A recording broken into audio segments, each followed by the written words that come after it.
Morning class. आज कम strength है क्या? New students I think. कल के क्लास में कौन कौन नहीं था? आप न्यू एडमिशन मतलब पहला पहला टाइम है ओरिएंटेशन का। ओल्ड बैचेस से हो क्या आप लोग? ओके। सो कल एक बार रिवाइज कर लेते हैं कि कल क्या क्या देखा था आपने कि prelims various exams conducted by UPSC, SSC और एमपीएससी, उसके बारे में एक डिटेल सा दिखा था कि कहाँ सिलेबस कोइंसाइड होता है, कौन से अपॉर्चुनिटीज है अदर एग्जाम्स के लिए। वो एक बार अपन ने एक ओवरव्यू किया था कि at least you should know about the various exams. आज थोड़ा डिटेल में जाते हैं यूपीएससी के लिए। Will look after prelims. Prelims में क्या क्या सब्जेक्ट्स है, कौन से सब्जेक्ट्स है, डिटेल में देखेंगे कि किसके क्या क्या करना चाहिए और इसीलिए उतना फॉलो करना क्योंकि कैसा होता है कि आप रिपीटेटिव रीडिंग्स करना बहुत जरूरी होता है कि minimum source repetitive readings maximum revisions. मतलब कि 10 एक सब्जेक्ट के लिए 10 किताबें पढ़ोगे तो हर बार नहीं लगेगी। एक किताब को 10 बार पढ़ोगे तो रट्टा हो जाएगी, पता चल जाएगा कि किस पेज पे क्या लिखा है, ताकि उसमें से अगर क्वेश्चंस आए तो वो गलत नहीं होना चाहिए। क्योंकि कैसा हो सकता है कि अगर 10 क्वेश्चन पॉलिटी के आ रहे हैं तो ऐसा है कि 2 क्वेश्चंस उस बुक में से नहीं आएगा, बट क्या पॉसिबिलिटी होती है कि 8 questions are from the same books. तो एक्चुअली माइंडसेट कैसा होता है कि students go for those 2 questions कि उस बुक से और एक्स्ट्रा के 2 क्वेश्चंस आए थे। उसमें कैसा होता है कि वो 8 क्वेश्चंस का लॉस हो जाता है। तो आपको कैसा है कि उस पर फोकस करना है कि जहां पे जिस चीज से ज्यादा क्वेश्चंस आ रहे हैं वो ज्यादा इंपॉर्टेंट है। कि आप रिवीजन करते रहोगे एक ही सोर्स की रिपीटेडली तो आपको बहुत ज्यादा हेल्प करेगा रिटेंशन के लिए। एक मैक्सिमम नॉलेज सब्जेक्ट के लिए कैसा होता है कि book to book languages change होती है। एक बुक की लैंग्वेज कोई इजी होती है, वर्ड्स डिफरेंट यूज होते हैं, कॉन्सेप्ट सेम होगा, कॉन्सेप्ट चेंज नहीं होगा, बट कैसा होता है लैंग्वेज डिफर करती है। लैंग्वेज डिफर करती है तो उसमें कैसा होता है कि आपको रिटेंशन में थोड़ा टाइम लगता है। बुक टू बुक डिफर करेगा ना वो, कि आप रिटेन करने जाओगे तो उसके लिए आपको रिपीटेटिव रीडिंग्स लगेंगी। तो इसलिए ऐसा करते हैं कि लिमिटेड सोर्स रखो और उसे ही रिपीटेटिव रीडिंग पे रखो। ठीक है, इतना क्लियर है?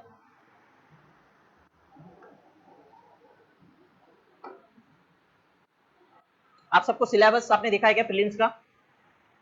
एवरीबॉडी नहीं देखा? बी लॉयल ओके, बता दो नहीं देखा तो नहीं देखा, वैसे भी मैं बताऊंगा ही।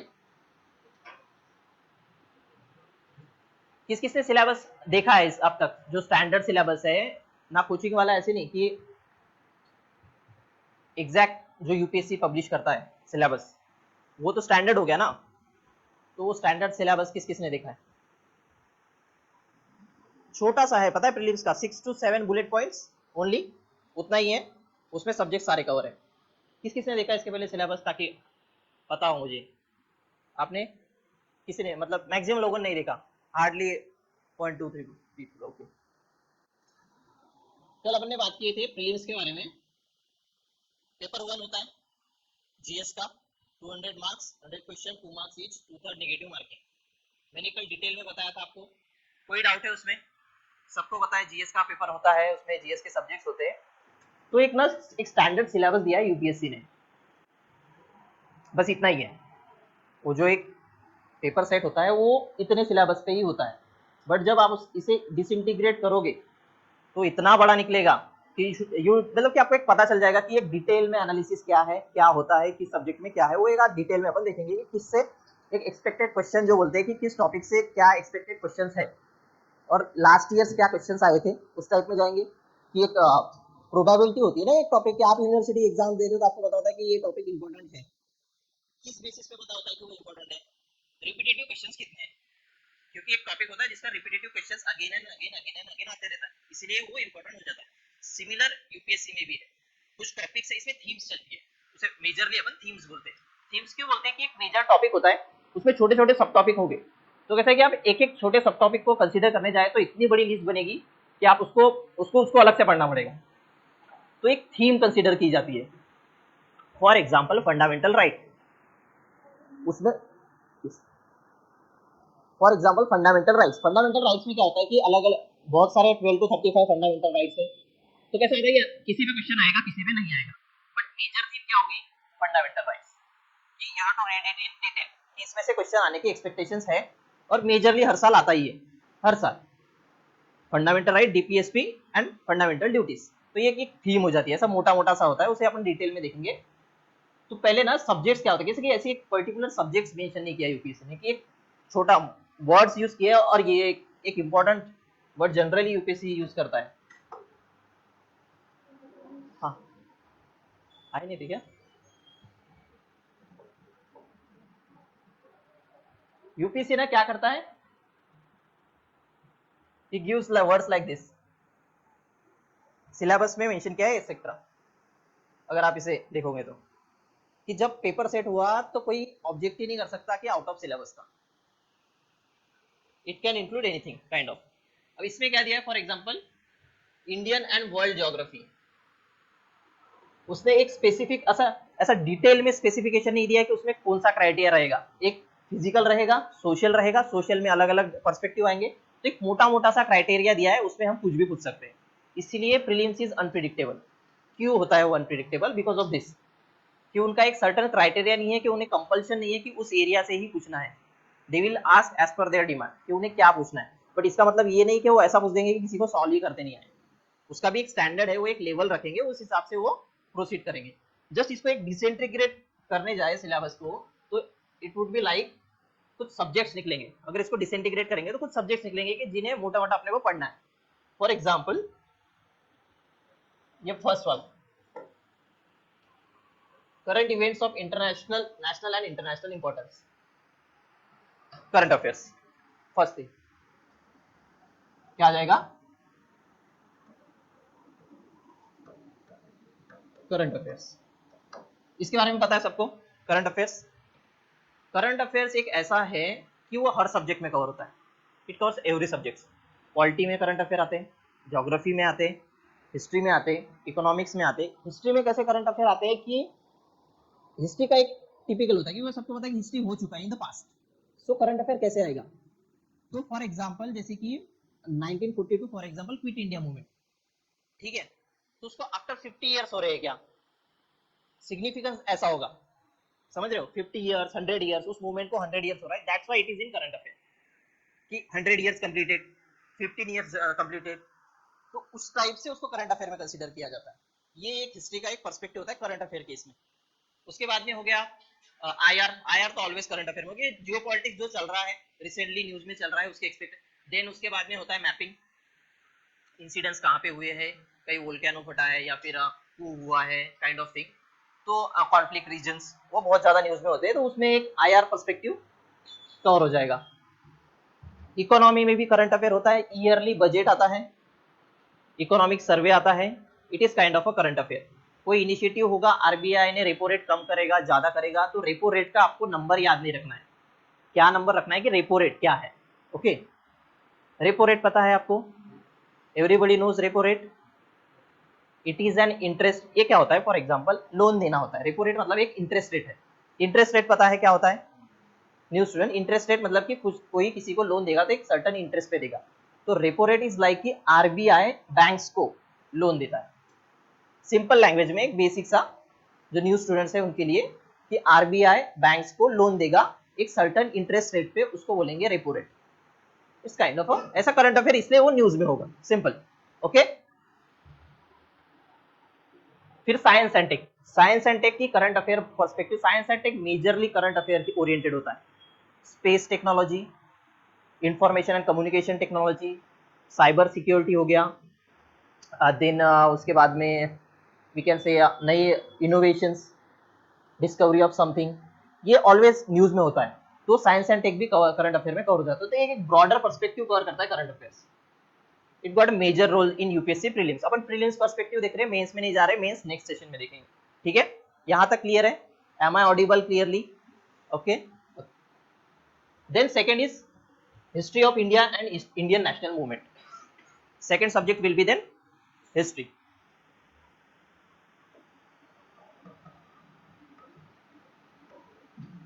उन्होंने ऐसा स्पेसिफिकली मेंशन नहीं किया है, अपन उसको एक कंसोलिडेट करके सब्जेक्ट्स डिसइंटीग्रेट कर रहे हैं, ठीक है? तो हिस्ट्री आएगा, हिस्ट्री में उसने सिंपली दिया है हिस्ट्री ऑफ इंडिया। अब हिस्ट्री ऑफ इंडिया कब से हो सकती है? इट कैन बी फ्रॉम बीसीज, उन्होंने मेंशन नहीं किया है ना, हिस्ट्री ऑफ इंडिया ओनली। तो प्री हिस्टोरिक पीरियड होता है, मौर्यन पीरियड हो सकता है, उसके बाद में मौर्यंस के बाद गुप्तास आएगा, एंशियंट हो गया, मिडिवल हो गया, मॉडर्न हो गया, पूरा हो गया, इस हिस्ट्री में पूरा कवर होगा आपका एंशियंट, मिडिवल एंड मॉडर्न। ये मेंशन कर लो, एक प्रीलिम्स हेडिंग लिखो, क्योंकि आप अगर स्टार्ट कर रहे हो तो यू शुड नो कि आपके फर्स्ट पेज पे सिलेबस हो। ये मत मेंशन करो, मैं आपको बताता हूँ, उसमें उतना मेंशन करो।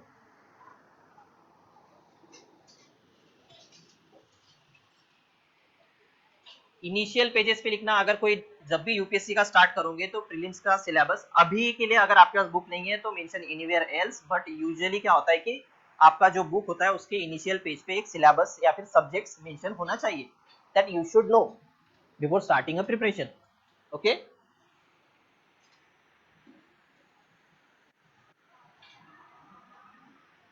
Paper one general studies, paper one लिखना जनरल स्टडीज ब्रैकेट में प्रीलिम्स।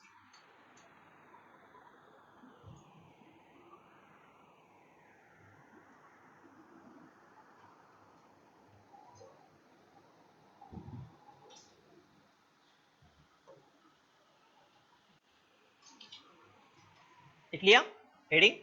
फर्स्ट वन लिखना करंट अफेयर्स,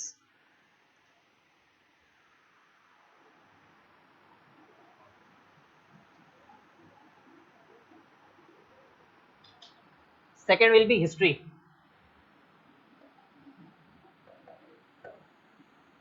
हिस्ट्री को डिवाइड कर लेना एंशियंट में, मैं सिर्फ शॉर्ट फॉर्म लिख रहा हूं, आप पूरा लिखो, ancient history, medieval history, modern and another is, ये इसी में आ जाएगा जनरली बट मेंशन कर दो, ancient, medieval, modern history, then post independence. Generally अपन हिस्ट्री इंडिपेंडेंस तक की देखते हैं, बट यू कैसा होता है कि हर 2 या 3 साल बाद क्वेश्चन आता है कि पोस्ट इंडिपेंडेंस पे कि certain events up to like कि 1950 टू 2000 के बीच में 5 year plans kind of things जो है ना वो पोस्ट इंडिपेंडेंस में कवर होता है, तो इसलिए वो एक मेंशन कर देना, वो भी हिस्ट्री पर्सपेक्टिव ही आएगा। कितना कर लिया?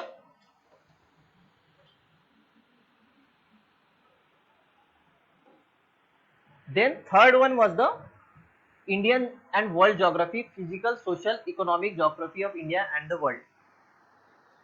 हेडिंग डालो ज्योग्राफी।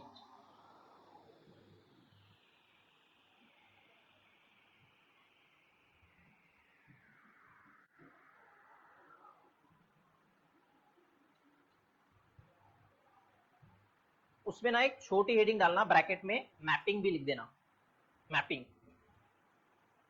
मैपिंग एक बहुत इंपॉर्टेंट एरिया है जो ईयर बाय ईयर ज्यादा क्वेश्चंस कवर कर रहा है, ईयर बाय ईयर। हार्डली पहले कैसा होता था कि प्रीलिम्स में 2 से 3 क्वेश्चन होता था, अभी अगर आप मैपिंग को देखने जाए आईआर से रिलेट कर सकते हो आप मैपिंग को।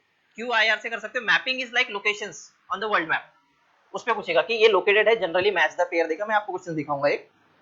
मैपिंग में क्या होगा कि किसी कॉन्फ्लिक्ट ड्रिवन या फिर कोई न्यूज में एरिया है, फॉर एग्जांपल अपन लेते हैं Israel and Gaza war, you know about it, ठीक है?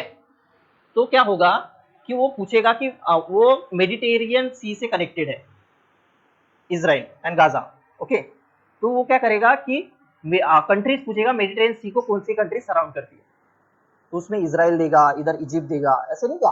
एक बॉर्डर पर्सपेक्टिव में एक ऐसी बात है।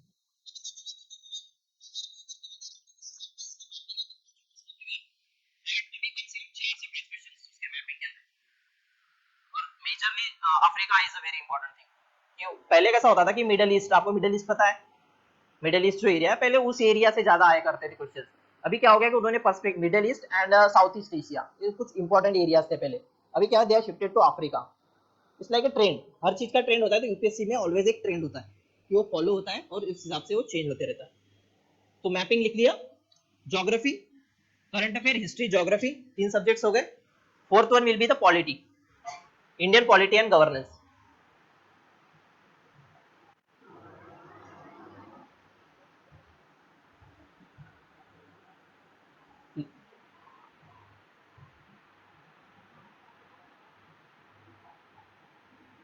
ठीक है, पॉलिटी में क्या आएगा देखो, कॉन्स्टिट्यूशन, पॉलिटिकल सिस्टम, ये जो मेंशन किया हुआ है ना, ये आपने पढ़ा है कभी ना कभी, 10th तक पढ़ा है, पता है आपको, सिविक्स नाम का सब्जेक्ट होता था, वो इसी में आता है। तब प्रेसिडेंट, या मराठी में जिसने पढ़ा होगा राष्ट्रपति के बारे में लिखा होता था कि जो भी स्टेट बोर्ड से होंगे, जो सेमी इंग्लिश टाइप से होंगे और फुल इंग्लिश में होगा तो प्रेसिडेंट होगा। तो पता है उस टाइम पे पंचायती राज के बारे में लिखा होता था कि नगर पालिका कितनी बड़ी होनी चाहिए, उसकी स्ट्रेंथ क्या होनी चाहिए, वो पंचायती राज। बस पंचायती राज में क्या आएगा, पंचायती राज में फॉर एग्जाम्पल देखा जाए तो क्या आएगा, ग्राम सभा, ग्राम पंचायत, थर्ड टीयर बोलते हैं इसे, जो लोअर लेवल पे होता है, Zila Parishad, you know about, excuse मी,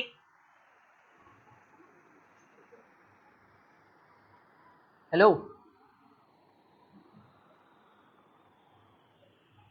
आवाज दो,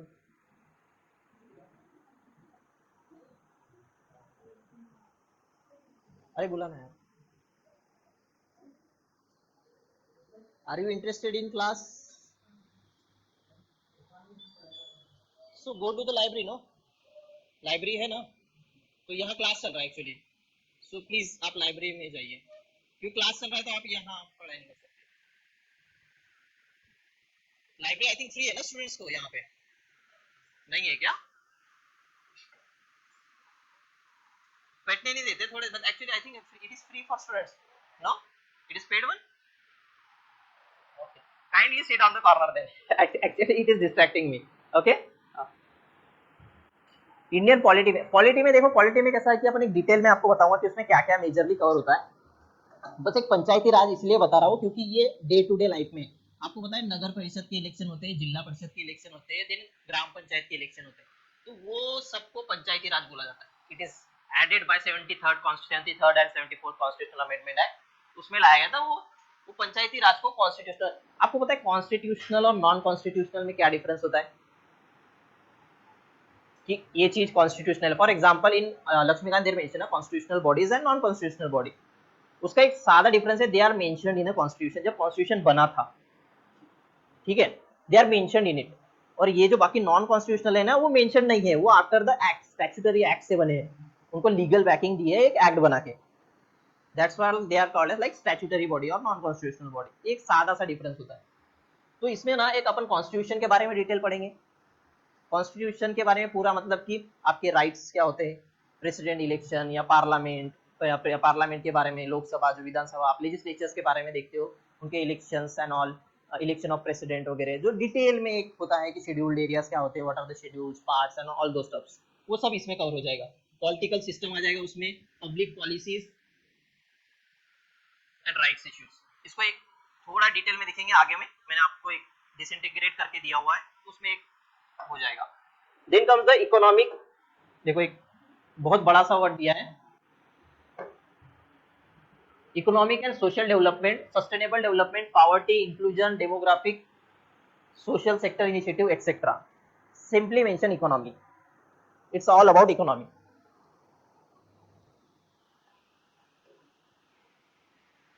उन्होंने एक इकोनॉमी वर्ड को पूरा इतना घुमा फिरा के,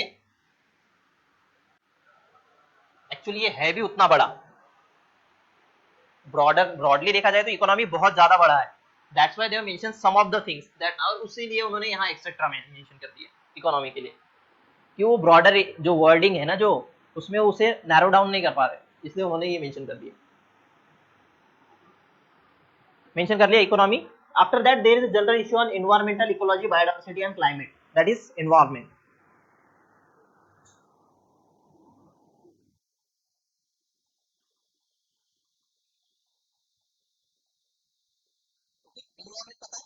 एनवायरमेंट के बारे में रहेगा, इकोलॉजी, एनवायरमेंट, अपने सराउंडिंग के बारे में, कौन से प्रोटोकॉल्स बने हैं, कौन से एक्ट्स बने हैं, just like wild life protection act वगैरह, ऐसे डिफरेंट पर्सपेक्टिव आएंगे, एनवायरमेंट रिलेटेड पोल्यूशन आ जाएगा उसमें, ऐसे बहुत सारे मेजर थिंग्स आएंगे, वो एनवायरमेंट को पर्सपेक्टिव को कवर करने के लिए एक दिया है।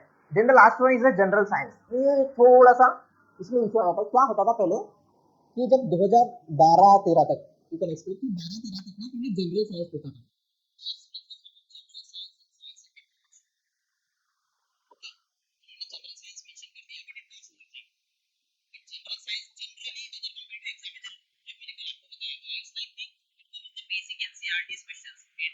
या फिर 11th 12th में जो जाता है ह्यूमन फिजियोग्राफी के बारे में, या फिर केमिस्ट्री होता है, फिजिक्स होता है, वो जनरली जनरल साइंस का होता है। बट यूपीएससी क्या होता है, now it doesn't ask questions on general science, जो एनसीईआरटी बेस्ड जो होता है उस पे, it goes for the science and tech, space technology kind of thing, biotechnology, all those stuffs, वो साइंस एंड टेक। तो साइंस एंड टेक उसको mention कर दो rather than mentioning general science. Science and technology will be the proper word for that.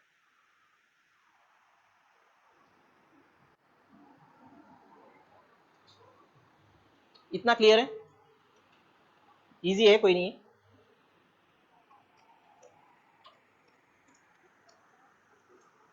कोई rocket science नहीं है, basic सा दिया है उन्होंने, उसको अपने अपने कॉम्प्रिहेंड किया और सब्जेक्ट्स में डिवाइड कर दिया। कितने सब्जेक्ट्स हो गए? 7। मेजरली प्रीलिम्स के लिए कितने सब्जेक्ट्स पढ़ने हैं? 7। सिंपल, उसके ऊपर कुछ नहीं, इतना सफिशिएंट है। आपको अभी कैसा होगा कि ये पता नहीं रहा तो भी आपको 7 सब्जेक्ट पता है कि इसके बाहर नहीं आएगा मोस्टली, तो एक कॉम्प्रिहेंड कर लिया अपने प्रीलिम्स को, जीएस पेपर 1 को। देन पेपर 2, पेपर 2 कौन सा आता है? पेपर 2 जनरल स्टडीज, पेपर 2 सी सेट।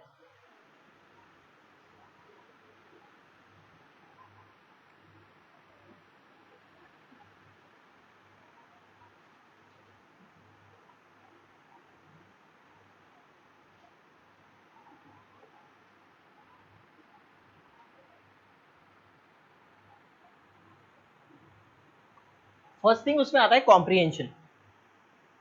सी सेट में कॉम्प्रिहेंशन आपने पढ़े हैं, आपने सॉल्व भी किए।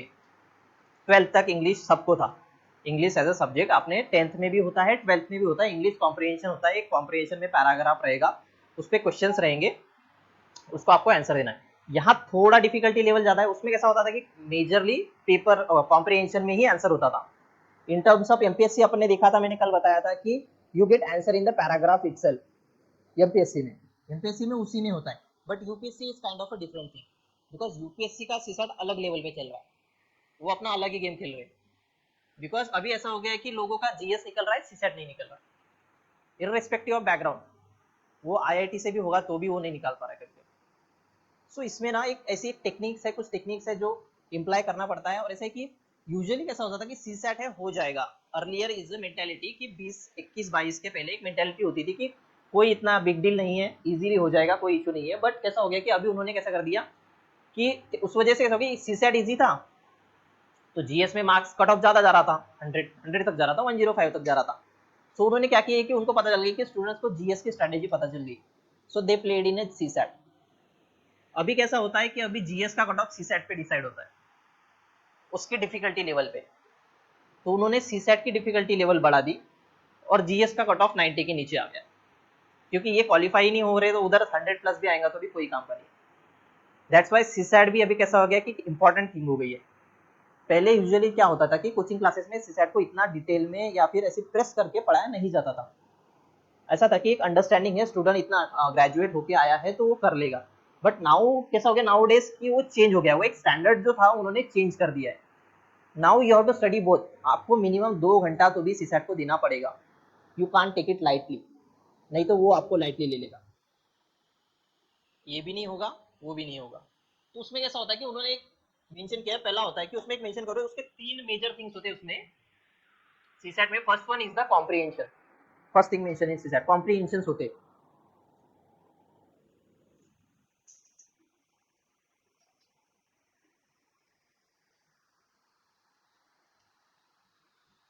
कॉम्प्रिहेंशन का क्या होता है, इट कवर्स अबाउट 29, मतलब वेरी करता है, 29 to 30 क्वेश्चन हो जाते हैं। मेजर पोर्शन कवर करता है सीसेट का comprehension, approximately 30 questions, 30 question and 2.5 marks अगर आप कवर करने चाहे तो। कितना हो गया? 75। 30, अगर 30 क्वेश्चंस पकड़ रहे हो तो 75 मार्क्स का कॉम्प्रिहेंशन है। 66.66 क्वालिफाई करने लगते हैं। सो पीपल थिंक लाइक कि कॉम्प्रिहेंशन छोड़ा लेंगे सीसेट निकल जाएगा, बट एक्चुअली में कॉम्प्रिहेंशन वैसा होता ही नहीं। It ask in applied way. Applied way में कैसा होता है कि एक पैराग्राफ देगा और फिर एक क्वेश्चन बनाएगा और उसमें क्या पूछेगा, what is writer trying to say in the given passage. वो क्या सोच रहा है, राइटर क्या सोच रहा है, वो आपको सोचना है। This is the difficulty level. इसीलिए डिफिकल्ट है, इसी ऐसा नहीं है बट आपकी एक थिंकिंग हो गई, आप प्रैक्टिस कर रहे हो, रेगुलर प्रैक्टिस कर रहे हो, तो यू शुड नो कि आपको पता चलेगा कि इसमें से क्या एक कंक्लूड कर सकते हो। प्रैक्टिस से आ जाता है, कोई ऐसी रॉकेट साइंस नहीं है कि बहुत डिफिकल्ट है। एक प्रैक्टिस, रिपीटेड प्रैक्टिस और क्वेश्चंस आप देखते जाओगे रेगुलरली तो आप उसको एक सॉल्यूशंस ओरिएंटेड कैसा सॉल्व करना चाहिए, तो आपको एक आइडिया आ जाएगी कि कैसे सॉल्व करना चाहिए।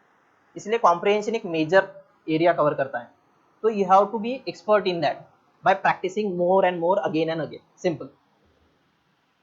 देन क्या हो गया, उसने देखो कि सीसेट इतना जनरली कैसा होता है कि सेट का लेवल मैंने बढ़ा दिया, but what UPSC has mention, see basic numeracy class 10 level, this is mentioned, they are mentioning like कि बेसिक न्यूमरेसी रहेगा, numbers and their relations and orders of magnitude etcetera class 10 level का रहेगा basic सा। एक data interpretation रहेगा again class 10 level का। इन्होंने एक 2012 में सिलेबस ये बनाया था, 12 आई थिंक, 12 या आई थिंक, मतलब कंफर्म नहीं पता ये, उस टाइम पे क्लास 10 लेवल का था, उन्होंने इसको चेंज नहीं किया, बस इसको छोड़ के सब कुछ लेते। It is not at a class 10 level at all. तो इससे कंफ्यूज मत होना कि क्लास 10 लेवल का आएगा, बेसिक सा मैथ आएगा, नहीं, it's different kind of, okay. इसमें क्या होता है कि एक सेकंड एरिया आता है रीजनिंग का, after comprehension mention reasoning, second point will be the reasoning. तीन ही ब्रॉडर पर्सपेक्टिव आएंगे सीसेट के पेपर पे, उससे ज्यादा कुछ नहीं आएगा।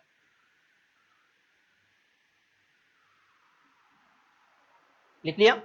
इतना लिखने की जरूरत इसीलिए नहीं है, logical reasoning and analytical ability इतना बड़ा बड़ा लिख के कोई फायदा नहीं।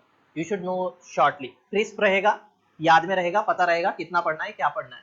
You will be able to decide what to read and what not to read, that's why. तो रीजनिंग एक पार्ट रहेगा और थर्ड पार्ट रहेगा एप्टीट्यूड। ये सब it is all covered in aptitude. मतलब ये डीआई तो अभी आता ही नहीं है, वो तो छोड़ ही दो, डीआई आना बंद कर दिया उन्होंने 2021 के बाद से, डीआई मेंशन करना सॉल्व कर दिया। But third thing you mention aptitude, maths.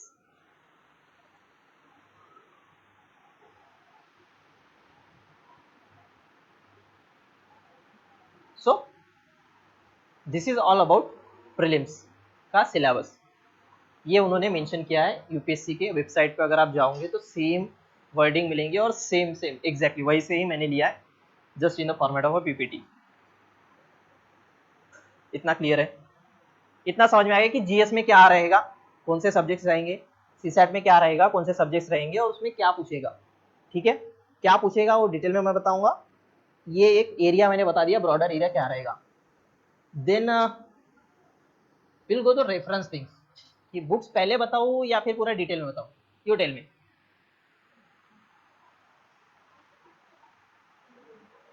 GS paper की डिटेलिंग बताऊं कि पहले बुक्स बताओ? आप बताओ आपके कन्वीनियंस के हिसाब से। हाँ, डिटेलिंग बताओ, हाँ ओके।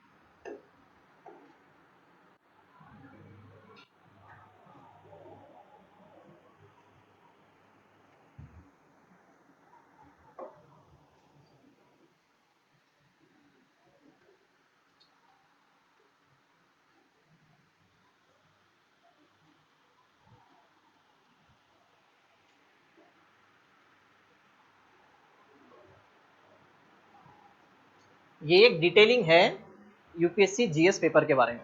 ठीक है, जीएस पेपर के बारे में देखेंगे कि सब्जेक्ट वाइज देखेंगे। अपन ने सब्जेक्ट मेंशन कर लिए, अब क्लियर हो गया कि कितने सब्जेक्ट्स हैं, इजी काम हो गया है, उतना सिलेबस याद करने की चीज नहीं, सब्जेक्ट वाइज जा सकते हैं। तो इस हिसाब से एक डिटेलिंग देखेंगे कि एक पैटर्न देखेंगे, देन क्या क्या मेंशन है वो देखेंगे, क्योंकि एरिया का इंपॉर्टेंस पता चलेगा, कितने क्वेश्चन आए हैं, क्या आए हैं, किस टॉपिक पे आए हैं, उसका एक डिटेलिंग देखेंगे कि उसमें क्या क्या आता है। क्योंकि मैं एज पर माई कंसिडरेशन कि आप सभी न्यू स्टूडेंट्स हैं, मतलब मैक्सिमम लोग कि जिन्हें नहीं पता है, so that's why I will go in detail, okay. पहला सब्जेक्ट लेते हैं पॉलिटी। तो क्या है कि एक मेंशन किया है, लास्ट 12 ईयर्स का क्वेश्चन काउंट किया है, एंड देन उसके एवरेज नंबर ऑफ क्वेश्चंस निकालेंगे कि कितना आएगा ऑन एन एवरेज एक सब्जेक्ट का, और उस हिसाब से एक्सपेक्टेड मार्क्स को कैलकुलेट करके एक डाटा, ओके, दिया डाटा इंटरप्रिटेशन बॉक्स में एक एवरेज है ईयर का, ईयर बाय ईयर का। तो उस हिसाब से मैंने एक सब्जेक्ट वाइज एक यहाँ पे मेंशन किया है।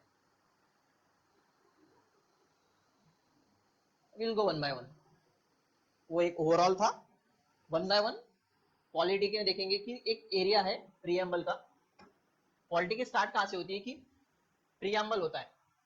मैं आपको एक बता भी देता हूँ, एक मोटा मोटा प्रीएम्बल क्या होता है कि we the people of India जो लिखा होता है ना, आपको पता है वो जो स्कूल में हर बुक पे लिखा होता है, उसको प्रियम्बल बोलते हैं। उस पे क्वेश्चन आते हैं। क्या होता है कि प्रियम्बल उसमें लिखा लिखा है, पर वहां पे होता है हर एक वर्ड का एक सेपरेट मीनिंग है, कि वहां पे मेंशन होगा socialist, secular, democratic, sovereignty, Republic, justice होगा, सोशल, इकोनॉमिक, पॉलिटिकल, उसके बाद में फ्रैटर्निटी, इक्वलिटी एंड फ्रैटर्निटी, ऐसे कुछ वर्ड्स होंगे। आपको पता है उन वर्ड्स पे एक क्वेश्चन होता है सिविल सर्विस प्रीलिम्स में, उन वर्ड्स पे। तो एक बहुत एक ब्रॉडर या इंपॉर्टेंट एरिया, फिर एक शेड्यूल्स आता है और फिर पार्ट्स आते हैं।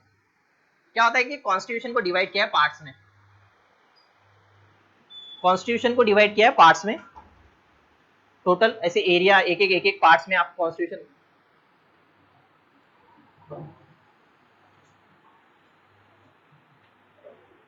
ओके, कॉन्स्टिट्यूशन को डिवाइड किया है। क्या है कि कॉन्स्टिट्यूशन एक बड़ी कॉपी है, एक बड़ा सा बुक है, उतना बड़ा भी नहीं है, छोटा सा दिखाया जाता है, बट डिटेलिंग बहुत ज्यादा है। तो क्या होता है कि उसे पार्ट्स में ब्रेकअप किया जाता है। तो एक ऐसे पार्ट्स दिया है, जैसे फॉर एग्जांपल एक पार्ट दिया है सिटीजनशिप के लिए, तो एक पार्ट है separate part for citizenship, separate part for fundamental right is part 3, ऐसे ही नहीं, क्या एक पार्ट दिया गया, उस हिसाब से बनाया गया है। वैसे ही उसको और एक शेड्यूल्स में भी डिवाइड किया गया है। There are 12 schedules in the constitution. Part होगा, शेड्यूल्स होंगे, शेड्यूल्स में पार्ट्स होंगे, sub divisions for easier understanding, simple. Okay, this thing is clear. तो क्या होता है, ये जो 3 एरिया है ना, लास्ट 12 ईयर्स पे यहाँ पे है 39 question, it's a big amount. On an average you cover at least 3 question, 3.3 मतलब कि 3 क्वेश्चन अ ईयर। पॉलिटी क्यों इंपॉर्टेंट है, क्यों मेजरली देखा जाता है, polity is a scoring subject. उसमें ऐसा है कि ज्यादा इंप्लीकेशन पूछ के भी क्या ही पूछेगा, कॉन्स्टिट्यूशन के बाहर से पूछ ही नहीं सकता, इज लिमिटेड। इसमें एक एडवांटेज होता है स्टूडेंट के लिए, डिसएडवांटेज यूपीएससी के लिए, क्योंकि उसको पता है कि बच्चा इसमें स्कोर कर सकता है, और वो ऐसा है कि उसके बाहर भी नहीं जा सकता, इसीलिए इसे स्कोरिंग सब्जेक्ट कहा जाता है, कि वो एक एरिया है, डिफाइंड एरिया है, उसके अंदर से ही आएगा, उसके बाहर नहीं जाएगा कुछ भी। Getting the thing. तो एक ये जो एरिया है, उसपे से एवरेज 3 क्वेश्चन अ ईयर। उसके बाद में सेकंड एरिया आता है legislatures, Lok Sabha, Rajya Sabha. Second state legislature, state legislature, state legislative council, okay, Vidhan Bhavan, विधानसभा, विधान परिषद। आपको पता है ना, विधान परिषद है अपने स्टेट में, है? बताओ है क्या, विधान परिषद है क्या? State legislative council is present in Maharashtra और नॉट, इज इट श्योर? सभी बताएंगे तभी मैं एग्री करूंगा, at least not on any one perspective. है या नहीं है? ओके, और कहाँ कौन से स्टेट में? देयर आर टोटल 6 है, 6 स्टेट्स में, बिहार, यूपी, महाराष्ट्र, कर्नाटक, आंध्र नहीं है।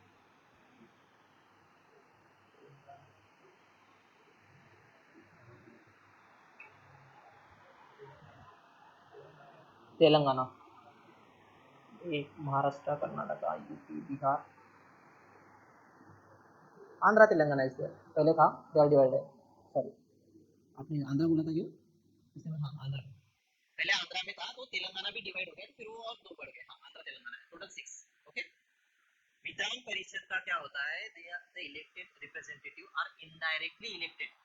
आप जो वोटिंग करते हो, आप विधान परिषद के लिए भी वोटिंग करते हो, पता नहीं किस किसने किया या नहीं। On the graduate basis you can vote for MLCs, एक क्राइटेरिया है कि एमएलसी में आप वोट कर सकते हो अगर आप ग्रेजुएट हो तो, इररेस्पेक्टिव ऑफ ग्रेजुएशन, बी हो, बीए हो, व्हाटएवर। तो एक है उसमें एक क्राइटेरिया। बट कैसा होता है कि certain amount of person he vote कर सकते हैं। What happens in MLA, for MLA everybody who is eligible, who is after 18 plus years, universal adult suffrage के अंडर में वो वोट कर सकता है। तो आप एमएलए को इलेक्ट करते हो उस पर्सपेक्टिव, ठीक है। बेसिक सा एक लेजिस्लेचर के बाद है, लोकसभा का इलेक्शन होता है, एमपी का होता है, आप सभी वोट करते हो उसमें। मतलब जो अगर 12 सभी 12 पास है ना यहाँ पे, तो आपने बनाया, सबने बनाया इलेक्शन कार्ड। अभी तो लगता है इलेक्शन रोल पे नाम आना चाहिए, Aadhaar card is sufficient. Okay, then philosophy, judgements and amendments. Policy में ना, पॉलिटिक्स में कुछ फिलोसफीज आती है, मार्क्सिज्म, सोशलिज्म, कम्युनिज्म, उस पर उतना क्वेश्चन नहीं आता है। एक बार पूछा था कि what are the similarities between the Marxism and Gandhism. Gandhism भी एक फिलोसफी है, ठीक है, कौन सी, नॉन वायलेंस की, उनकी एक सेपरेट फिलोसफी। वैसे मार्क्सिस्ट की है, मार्क्सिज्म रशिया में वगैरह, मार्क्सिज्म रशिया में हुआ था, मार्क्सिस्ट लेनिनिस्ट। फिर उसको आप डिवाइड करते जाओ तो आप, अगर किसी का पीएसआर ऑप्शनल होगा तो उसे थोड़ा कुछ पता होगा। Anybody have PSR optional? Nobody है ऑप्शनल। आपने ऑप्शनल डिसाइड किया है? Anything? Not yet, okay.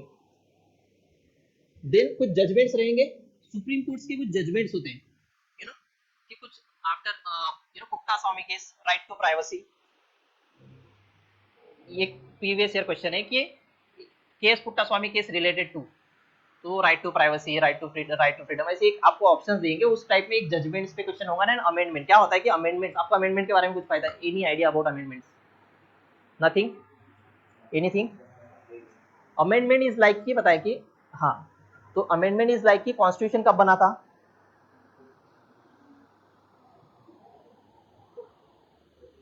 After independence. मैं ईयर अभी उतना डिटेलिंग में नहीं जाता। 1947 आप 1950 में adopted and all those thing, will study in detail in polity, okay. क्या होता है कि कॉन्स्टिट्यूशन 1950s में फॉर एग्जांपल कि बन गया, अभी क्या चालू है, ईयर, डिफरेंस होगा क्या? नहीं। अगर उस टाइम के लोगों ने बनाया तो जरूरी है कि आज अप्लाई होगा, टोटली अप्लाई होगा? नहीं ना, you need to modify it. तो क्या होता है कि कॉन्स्टिट्यूशन को एक मॉडिफिकेशन की जरूरत पड़ती है after certain period of time. तो क्या होता है कि उसे अमेंड किया जाता है, उसमें या तो नई प्रोविजंस डाली जाती है, या फिर जो प्रोविजन करंट पर्सपेक्टिव में ऐसा लग रहा है कि ओल्ड है, आउटडेटेड है, तो उन्हें अमेंड करके वो करंट पर्सपेक्टिव से मैच हो, इसलिए उन्हें अमेंड किया जाता है। That is amendment, simple, in simple language. Will study in detail, okay. तो ये क्वेश्चन सब में यहाँ पे मेंशन है, I will not go in the detail like that. आप देख सकते हो कि एक एक दो दो ऐसा एक एरिया कवर है। मैं आपको एक ओवरऑल बता देता हूँ कि पॉलिटिक क्या होता है, सब्जेक्ट वाइज जो डिटेलिंग में अपन जा रहे थे। यहाँ पे अगर यहाँ पे देखी जाए तो मैंने एक डिटेलिंग में दिया है, मैं ये भी बताऊंगा आपको, but will go in detail for that only. आप मुझे डाउट हो तो पूछो, ओके। कुछ नहीं समझ में आ रहा है क्योंकि नया है, फिर भी आप डाउट नहीं पूछ रहे हो, तो मेरे को लग रहा है कि कुछ भी समझ में नहीं आ रहा है। प्लीज, मतलब कोई भी डाउट हो ना, बेसिक सा कि कुछ नहीं समझा, just ask me, okay. After that second one is part 9 part 20 of the constitution. Part 9 to क्या हो गया कि एक सर्टेन अमाउंट ऑफ पार्ट 9 तक ये एरिया कवर हो जाता है maximum. Then part 9 to part 20, मतलब इसमें इमरजेंसी वगैरह एरिया जो होता है कि अदर पार्ट्स है, वो डिटेल में यहाँ लिखे है कि जो पॉलिटी के अदर पार्ट्स है उसमें एरिया पे क्वेश्चन आएंगे इतने, अबाउट 23 क्वेश्चन आस्क्ड इन, तो 1 to 2 question, 1.9 is about 2 questions a year from this area. Then judiciary is one of the important aspect. Judiciary में आप क्या क्या पढ़ते हो? Judiciary is like you read about supreme courts, you read about high courts, फिर उसके नीचे क्या आता है बताओ, ये तो सबको पता है। District court, subordinate courts, lower courts,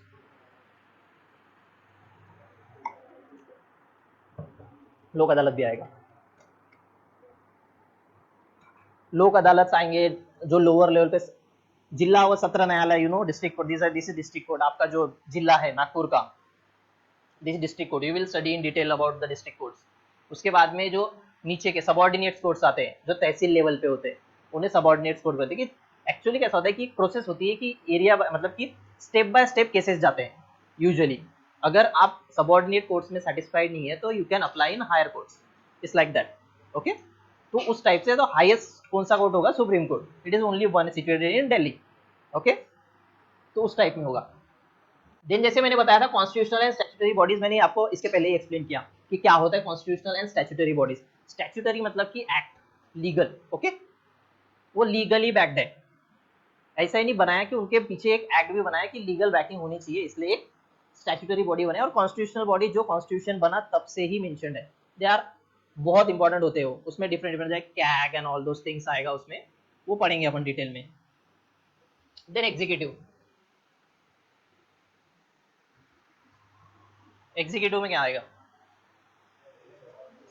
हाँ, एग्जीक्यूटिव कल बताया था मैंने, गवर्नमेंट के 3 विंग्स है, legislature, executive and judiciary. So executive is part of them, उसमें एग्जीक्यूटिव आएगा, ओके। तो उस पर भी एक हार्डली 1 क्वेश्चन एक्सपेक्टेड है, कभी आएगा कभी नहीं भी आएगा, जरूरी नहीं है कि ये जो एक एवरेज है, okay, it can very 2 to 3 ऐसे टाइप में, और sometime it can go to 0 also, because it is on their description not ours, simple. So एक you can expect in polity, what you can expect in polity overall, ये important number है कि you can expect about 13, मतलब एक about it's 13 to 15 कुछ आप एक mention करो ये पॉलिटी में क्वेश्चंस कितने होंगे, इससे तो इंपॉर्टेंस पता चलेगा सब्जेक्ट का इंपॉर्टेंस कितना है. पॉलिटी में क्वेश्चंस कितने एक्सपेक्टेड है, 13 to 15 क्वेश्चंस. एटलीस्ट पढ़ाई कम भी रहेगी तो सब्जेक्ट के हिसाब से तो पढ़ोगे कि किससे कितने क्वेश्चन एक्सपेक्टेड है, तो उस टाइप से आप प्रायोरिटाइज कर सकते हो कि किसे कितना टाइम देना है. It will help in your time table, आपको शेड्यूल करने में पता इजी होगा कि अगर आप नेक्स्ट 2 मंथ्स का 1 मंथ का एक प्लान बना रहे हो तो उसमें इसके 15 दिन इसमें देने हैं और इसमें 8 ही दिन देने हैं, उससे एक सब्जेक्ट का इंपॉर्टेंस पता चलेगा, उतना टाइमलाइन आप अलॉट करोगे आपके स्टडीज में, तो वहां ये बहुत हेल्प करेगा. तो you should no this, okay.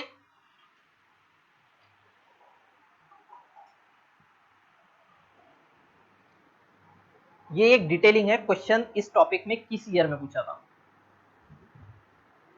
It's like की difference between fundamental rights and fundamental duties है, duties I think hidden behind it, उस पे क्वेश्चन था. तो इसमें आप एक एरिया कैसे कवर करोगे कि इसका डिफरेंस पूछा है, but the importance of both the subject, कि फंडामेंटल राइट्स पे भी फिर आगे बात पूछ सकता है. मैंने जो थीम बोला था, ये थीम वाला एरिया जो होता है कि थीम कैसे कवर करते हैं, तो इसके अंडर में ऐसा है कि जरूरी नहीं है अगर डिफरेंस पे पूछा है तो अगले बार उसी पे पूछेगा. इसमें फंडामेंटल राइट 12 से 35 तक एक्ट्स है डिफरेंट, उसमें कुछ भी पूछ सकता है. फंडामेंटल ड्यूटीज हो गए 10-11 ड्यूटीज जो है मेंशन है कॉन्स्टिट्यूशन में, तो उस पर कुछ भी पूछ सकता है कि whether it is a fundamental duty और नॉट. 4 ऑप्शन दिए रहेंगे, you have to select the correct answer for that. तो इस टाइप में basically you can expect a question. Certainly it is an right mention in fundamental right itself, तो it will be cover in fundamental rights. ये fundamental right का part है. ये article 23-24 again a fundamental right, 29 to 30 fundamental right, 7 schedule से अलग आ गया, it will become a part of schedules, okay. Then again मैंने जो बोला था डिफरेंस, देखो ईयर बाय ईयर ना, ये सब 2013 में सिर्फ इतना पूछा था. मैंने जैसे बोला कि अगर आप इस पे फोकस कर रहे हो तो नेक्स्ट क्वेश्चन फंडामेंटल राइट में ही आ रहे हैं. देख रहे हो क्यों थीम इंपॉर्टेंट है, कि थीम पता है, उसको डिटेल में पढ़ के रखे हो, तो you can expect a question from your read, कि जहां से पढ़ा है उसमें से आप क्वेश्चन एक्सपेक्ट कर सकते हो. डिसओरिएंटेड पढ़ोगे, कुछ भी पढ़ोगे, फायदा नहीं होगा, गधा मजदूरी करके कोई फायदा नहीं. थोड़ा स्मार्ट स्टडी इंपॉर्टेंट है, इसलिए स्मार्ट स्टडी. आप जो बोलते हो ना कि यूपीएससी में स्मार्ट स्टडी बहुत इंपॉर्टेंट है, तो इसका ये मीनिंग नहीं है कि आप टेक्नोलॉजी कितना यूज करते हो, ओके.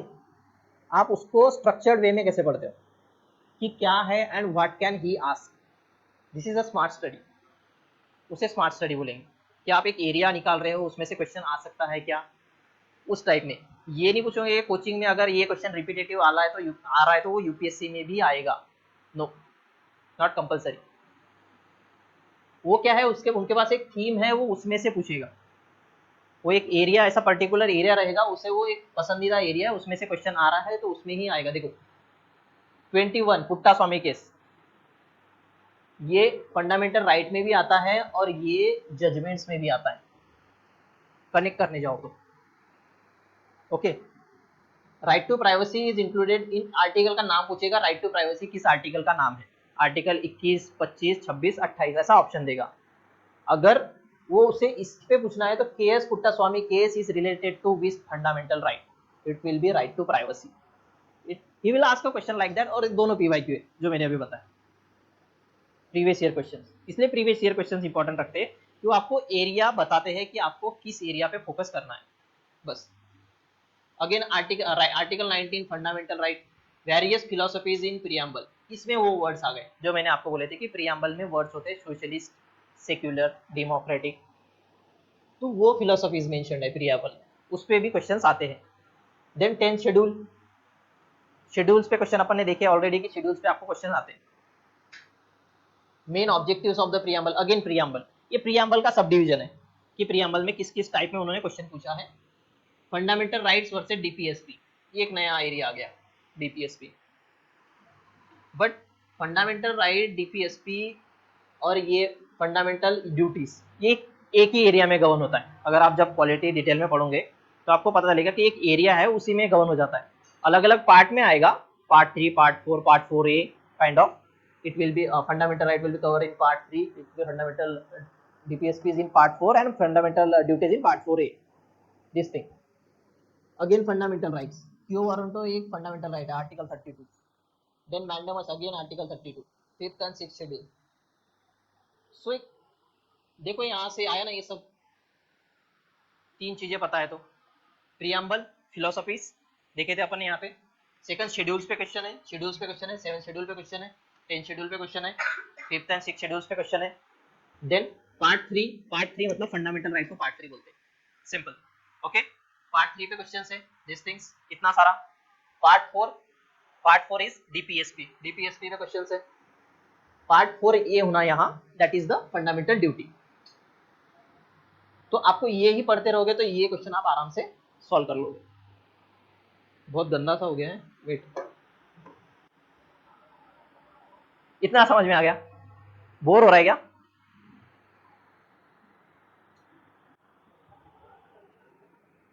आज का क्लास प्रीलिम्स ओरिएंटेड है, इसीलिए I will go in detail for prelims only. Mains का अपन कल देखेंगे क्या है क्या आएगा, मेंस के क्वेश्चंस भी देखेंगे। Please don't use the phone, please, I request.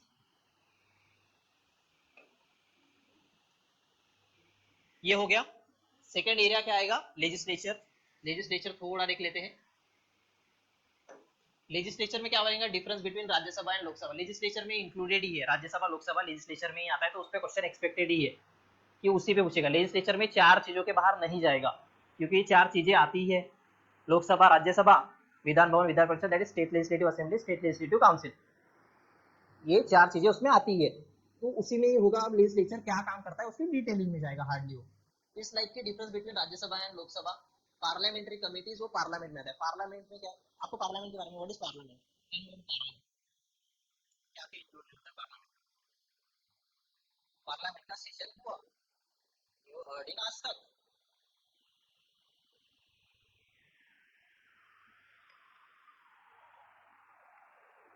What is included in parliament?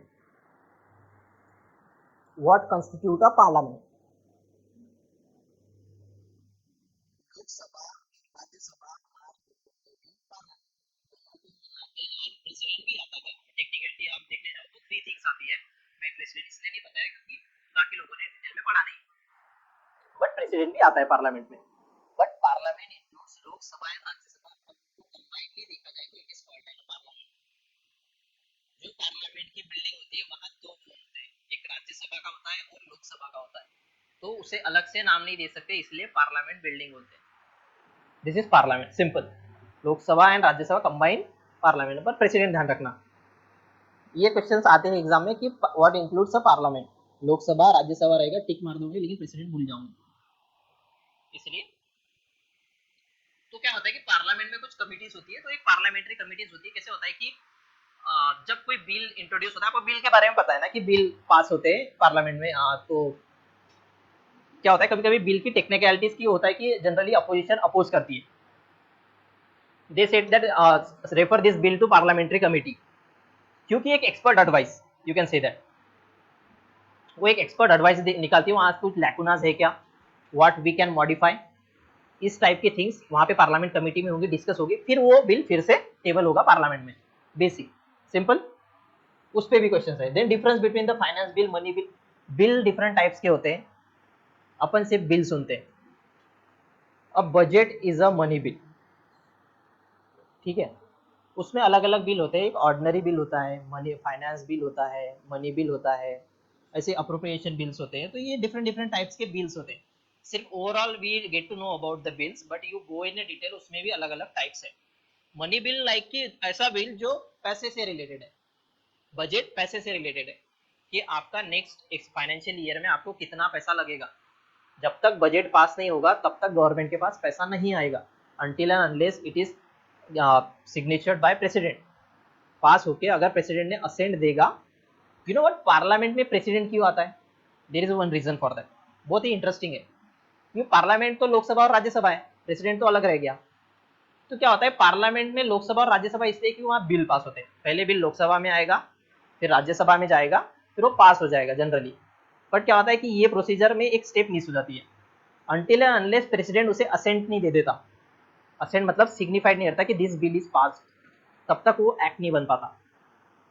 इसीलिए पार्लियामेंट में प्रेसिडेंट को इंक्लूड किया जाता है कि this is the main reason behind it कि why president is included in the parliament. The bill does not become an act until it is verified or given assented by a president. That's why president is included in a parliament terminology. उसमें president का काम भी है, okay? Simple.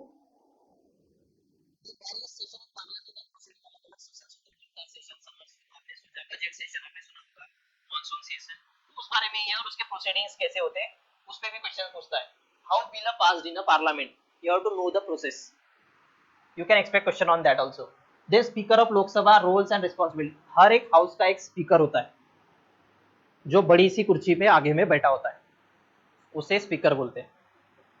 You usually सी कि आप जब लोकसभा के proceedings दिखाते हैं चैनल्स पे, जो बड़ी कुर्सी पे ओम बिरला अभी रिसेंटली जो बैठे होते हैं लोकसभा में, ही इज एन चेयरमैन, तो उन्हें स्पीकर बोला जाता है। Chairman in terms of Rajya Sabha, speaker in terms of Lok Sabha, अलग अलग वर्ड है, काम ऑलमोस्ट सिमिलर है। Then second and first and second ARC report, ये थोड़ा पॉलिसी में आ गया। एआरसी रिपोर्ट बनी थी एडमिनिस्ट्रेटिव रिफॉर्म कमेटी करके, उनकी रिपोर्ट्स है, वो कमिटीज बनती है, कुछ चेंजेस बताती है, उस रिपोर्ट पे एक क्वेश्चन आया था, और ये इस लाइक कि हर बार नहीं पूछेगा, बहुत रेयरली क्वेश्चंस आते हैं इस पे।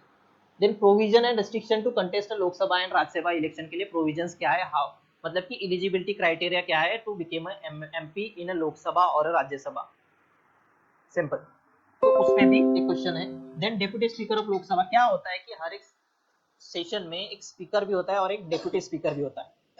ये क्यों होता है, because it is not possible to speak, possible वो समटाइम्स कैसा होता है कि वो हर टाइम प्रेजेंट नहीं रह सकता, और प्रोसीडिंग्स ऑल द डे चलती है सुबह से शाम तक, तो वो फिजिबल नहीं होता कंटिन्यूअसली प्रोसीड करने के लिए। तो कैसा होता है कि एक डेप्यूटी स्पीकर करके पोस्ट है, वो इलेक्ट किया जाता है, तो वो भी साइड बाय साइड उनका ऑलमोस्ट सिमिलर काम होता है। Then powers of Lok Sabha, some exclusive powers होते हैं, वो डिटेल में देखेंगे। Then procedure of constitutional amendment bill, अपन ने कॉन्स्टिट्यूशनल अमेंडमेंट बिल देखो कैसा होता है कि दो टाइप्स के बिल्स होते हैं, एक ऑर्डिनरी बिल होता है और एक कॉन्स्टिट्यूशनल, मतलब और दूसरे भी बिल्स होते हैं। मैं आपको एक बेसिक डिफरेंस बताता हूँ कि कॉन्स्टिट्यूशनल अमेंडमेंट बिल और ऑर्डिनरी बिल में क्या होता है।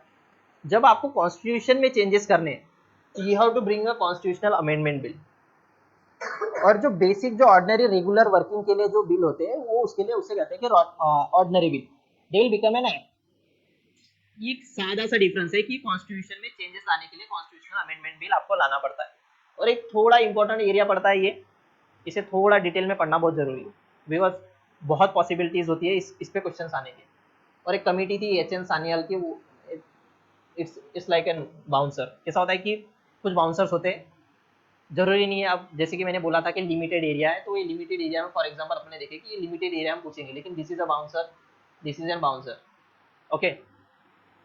कि मैंने बोला था कि दो चार क्वेश्चंस है जो नहीं आएंगे किसी बुक से, तो दिस थिंग दे कवर, क्योंकि वो पॉलिसी रिलेटेड ही होते हैं, तो आप बोल नहीं सकते कि वो पॉलिसी रिलेटेड नहीं है, क्योंकि वो क्या होगा, क्या इंडियन पॉलिटिक्स में चेंजेस ही बताएंगे, कोई भी कमिटी किस एरिया में चेंज होना चाहिए उस टाइप में उनके रिकमेंडेशन होते हैं, इसलिए they include some questions like that, okay.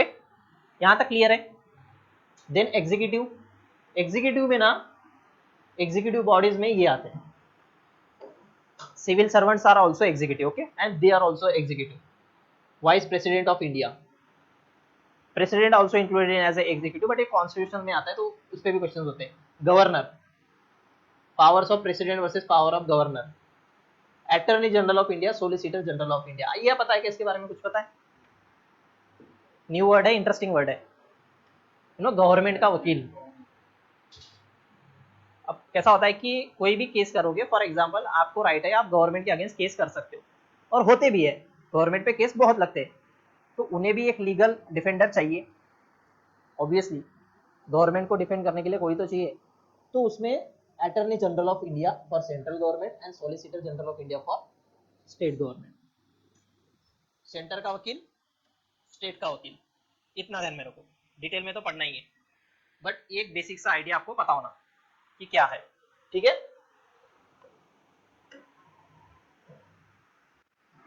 फिर आएगा difference between the union and state executive. आपको मैंने कल बताया था कि अलग एग्जाम में बताया कि यूपीएससी और एमपीएससी, वो एमपीएससी स्टेट के एग्जीक्यूटिव के लिए एग्जामिनेशन होती है, यूपीएससी सेंटर के, तो उनका कुछ डिफरेंस है वर्किंग का, उसमें अलग अलग आएगा। आप अगर कंपैरिजन करने जाए तो यहाँ गवर्नर का कंपैरिजन प्रेसिडेंट से होगा, सेंटर से कवर आप कंपेयर करने जाओ तो सेंटर में जैसे प्रेसिडेंट होता है वैसे स्टेट में गवर्नर होता है। पावर डिफर करेगा डिटेलिंग में जाओगे तो आप, बट एक मोटा मोटा सा, जैसे कि फॉर एग्जांपल पॉलिटिक्स में देखा जाओ तो सीएम स्टेट में होता है और पीएम सेंटर में होता है। वो एक बॉडी को कवर करता है, काउंसिल ऑफ मिनिस्टर का हेड वहां पे पीएम होता है, यहाँ पे सीएम होता है। उसी टाइप में होता है कि एग्जीक्यूटिव्स का भी डिफरेंस होता है, एक हायरार्की होती है, स्टेट में सेम हायरार्की रहेंगी, पोस्ट थोड़ा अलग रहेगा, वही डिफरेंस है। Then prime minister and council of minister, prime minister and council of minister, ये कैबिनेट, आपको कैबिनेट के बारे में पता है, सबने कैबिनेट मीटिंग देखी है, मुझे इतना तो पता है, अब कोई डिनाई करे तो बस बता दो, किसने नहीं पता कैबिनेट मीटिंग के बारे में। वॉर तो सबने देखी ना अभी, मतलब इतना तो न्यूज में चल रहा था, कैबिनेट की मीटिंग हुई, कैबिनेट मीटिंग होती है, कैबिनेट की मीटिंग तो होती ही रहती है कि कैबिनेट मीटिंग में ये डिसाइड हुआ। क्या पता है आपको कैबिनेट, कभी सोचा नहीं सर्च करना चाहिए व्हाट इंक्लूड इन कैबिनेट, क्या होता है? अदर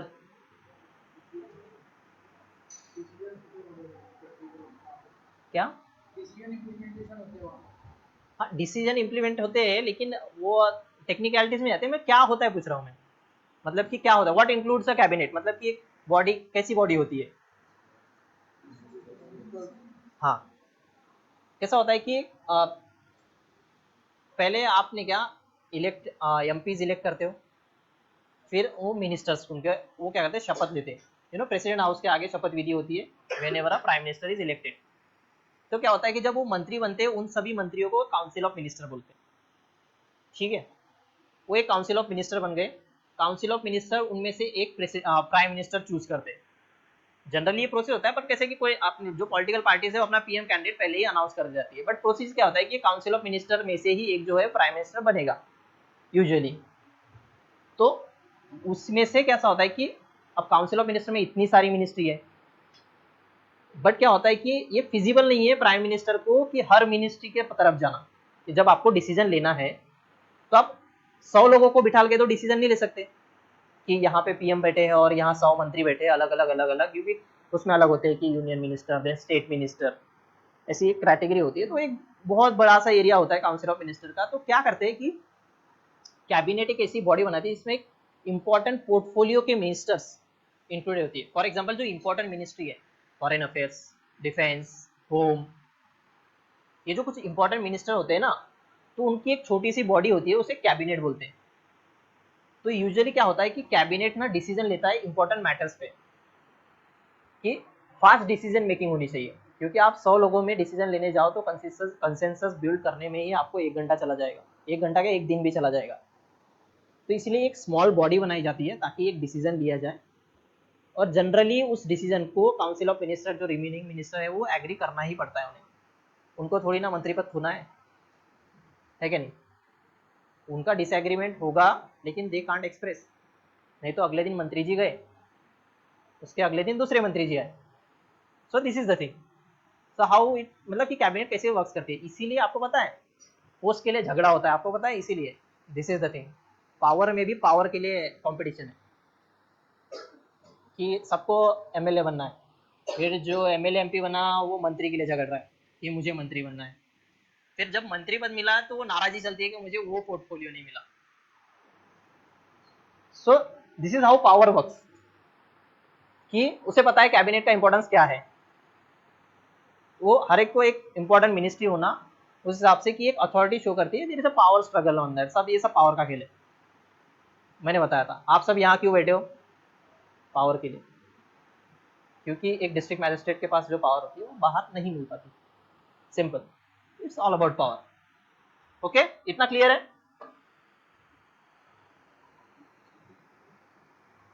देन जुडिशरी, मैंने आपको एक क्रोनोलॉजी बताई दी, supreme court, high court, then subordinate courts, district courts and subordinate courts, उन्हीं पे पूछेगा।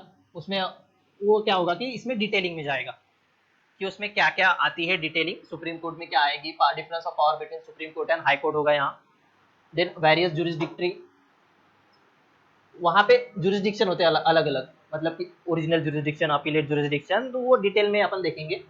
जुडिशियल रिव्यू, ये थोड़ा नया वर्ड है आपके लिए। जुडिशियल रिव्यू क्या होता है? जुडिशियल रिव्यू इज लाइक कि जुडिशरी का एक ओवरवॉच है। फॉर एग्जाम्पल ऐसा है कि there is a separation of power, ठीक है, कि हर एक अपने अपने हद में काम करेंगे, ठीक है। बट कैसा होता है कि एक ओवर रीच नाम का वर्ड होता है। कैसा होता है कि जब कोई पावर होती है तो ओवर रीच करना, they like to show their authority, like कि हमारी मर्जी से हम कुछ भी करना चाहेंगे, इट्स लाइक दैट। तो अगर ऐसा पावर दिया जाए तो लेजिस्लेचर कुछ भी एक्ट बना सकता है। It can breach a fundamental right, आपके फंडामेंटल राइट्स भी ब्रीच होते हैं। यहाँ जुडिशरी कम्स इन पिक्चर। तो यहाँ जुडिशियल रिव्यू होगा, मतलब क्या होगा कि कोई केस डालेगा कि ये जो एक्ट है, फॉर एग्जांपल मैं कौन सा होता हूँ कि एनजेसी आपको नहीं पता होगा, एक एग्जांपल लो कि एक एक्ट बना है जिसमें आपके फंडामेंटल राइट्स ब्रीच हो रहे हैं। तो क्या होगा, आप कोर्ट में जाओगे, हाई कोर्ट में, कि आप बोलोगे कि ये जो एक्ट है वो मेरे फंडामेंटल राइट्स ब्रीच कर रहा है, मतलब वायलेट कर रहा है। तो क्या होगा, जुडिशरी फिर देखेगा, it will check the legitimacy of that act, कि ये है सही है या नहीं। तो जुडिशरी के पास में इस एरिया में इतना पावर है कि वो उस एक्ट को अनकॉन्स्टिट्यूशनल भी बोल सकता है। Government has to cancel that act then. This is the power of a judiciary. इसलिए कोई जुडिशरी पे हाथ नहीं डालता। सभी न्यूज में होते हैं लेकिन कोई जुडिशरी को गाली नहीं देता। एवरीबडी नोज उनके पास बहुत ज़्यादा पावर है। अगर उन्होंने एक्ट करना स्टार्ट कर दिया तो इधर सब खत्म हो जाएगा। इसीलिए, और जुडिशरी इसलिए भी इंडिपेंडेंट होती है ताकि जो नॉर्मल पब्लिक है उस पर बाकी जो इनका क्या अथॉरिटी का ओवर रीच ना हो, सप्रेस ना हो, जस्टिस मिले, for justice kind of thing. तो यहाँ जुडिशियल रिव्यू काम आता है हायर लेवल्स पे, कि जो एक्ट वैक्ट लेजिटिमेसी जो चेक होती है वो जुडिशियल रिव्यू में, उसमें बहुत सारे एरिया कवर होते हैं जुडिशियल रिव्यू में। मैंने act as a example of that. Supreme court, high court, judiciary, contempt of court. ये कंटेम्प्ट ऑफ कोर्ट मतलब इस लाइक कि बी इन योर लिमिट, ऐसे कि फॉर एग्जांपल कोर्ट में जाके बकचोदी नहीं कर सकते, they can punish for that, simple. वहां पे जाके आप कुछ भी, मतलब ऐसे कि it is N contempt of court, like कि यहाँ वहां पे जज आपको बोल रहा है कि he is doing like that, कि वो आपको जजमेंट दे रहा है और आप बीच में बोल रहे हो कि नहीं जज साहब रुको, you can't stop them, okay. They have the power to enforce a contempt of court, आपके ऊपर लगा के आपको पनिशमेंट दे सकते हैं। That's why writ issued by courts in India, article 32 में भी अपन रिट्स पढ़ेंगे, और फिर क्या है कि सुप्रीम कोर्ट और हाई कोर्ट रिट्स इशू करते हैं, उसे डिटेल में देखेंगे। तो this much will be cover in the judiciary, एक डिटेलिंग में देखेंगे तो you will know everything about it. After that the part 9 to 20 of the constitution which include the 73rd and 74th constitutional amendment act. इसमें ही आता है पंचायती राज, मैंने जो आपको डिटेल में बताया था, जिला परिषद, नगर परिषद, और फिर अपना gram panchayat and all those things, this will be introduced in. कैसा था कि ये पहले भी थे, पर कैसा था कि कॉन्स्टिट्यूशन में मेंशन नहीं थे। तो क्या होता था, पहले इनके इलेक्शंस नहीं होते थे, लोकल बॉडीज, उन्हें लोकल बॉडीज बोला जाता है, लोकल बॉडीज के इलेक्शन रेगुलरली नहीं होते थे। अभी कैसा हो गया है कि वो 73rd और 74th कॉन्स्टिट्यूशनल अमेंडमेंट एक्ट से वो कॉन्स्टिट्यूशन में मेंशन किया है, तो it is N obligatory process कि हर 5 साल में आपको इलेक्शंस करवाने पड़ेंगे, इट्स लाइक दैट, ओके। देखो same again, jurisdiction of various Panchayati Raj institution, municipalities, power of president governor during emergency. यहाँ इमरजेंसी करके आता है, इमरजेंसी पता है ना आपको, इमरजेंसी तो पता होगा ना क्या होता है।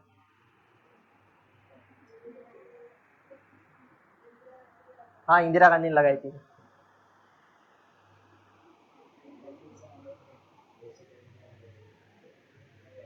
यस, हाँ वो एक पार्ट है, president rule is a part. 3 type की इमरजेंसीज होती है, नेशनल इमरजेंसी, स्टेट इमरजेंसी नहीं बोलते, उसे प्रेसिडेंट रूल बोला जाता है, यू कैन से, मतलब जस्ट बोलने के लिए स्टेट इमरजेंसी बोलते हैं। And third one is a financial emergency.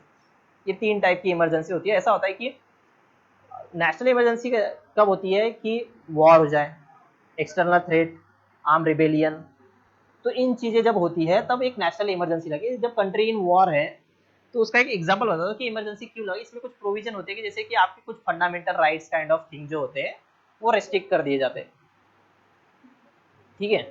इसमें कैसा हो जाता है कि फॉर एग्जांपल अपना पाकिस्तान के साथ मैं एक एग्जांपल लेता हूँ कि इमरजेंसी का कैसा एक इम्पैक्ट होता है, कि for example we are on war with Pakistan, बहुत टेंस सिचुएशन है, इन्फ्लेशन हो रखा है, इधर चीज़ें महंगी हो रही है, गवर्नमेंट ज़्यादातर इन्वेस्टमेंट वहाँ बॉर्डर एरियाज में कर रही है, वहाँ पैसा लग रहा है, आपको आर्म्स एंड एम्यूनिशन लेने पड़ रहे हैं, सब चीज़ें इधर लाइक कि स्टेबिलिटी इंस्टेबल हो रहा है कंट्री।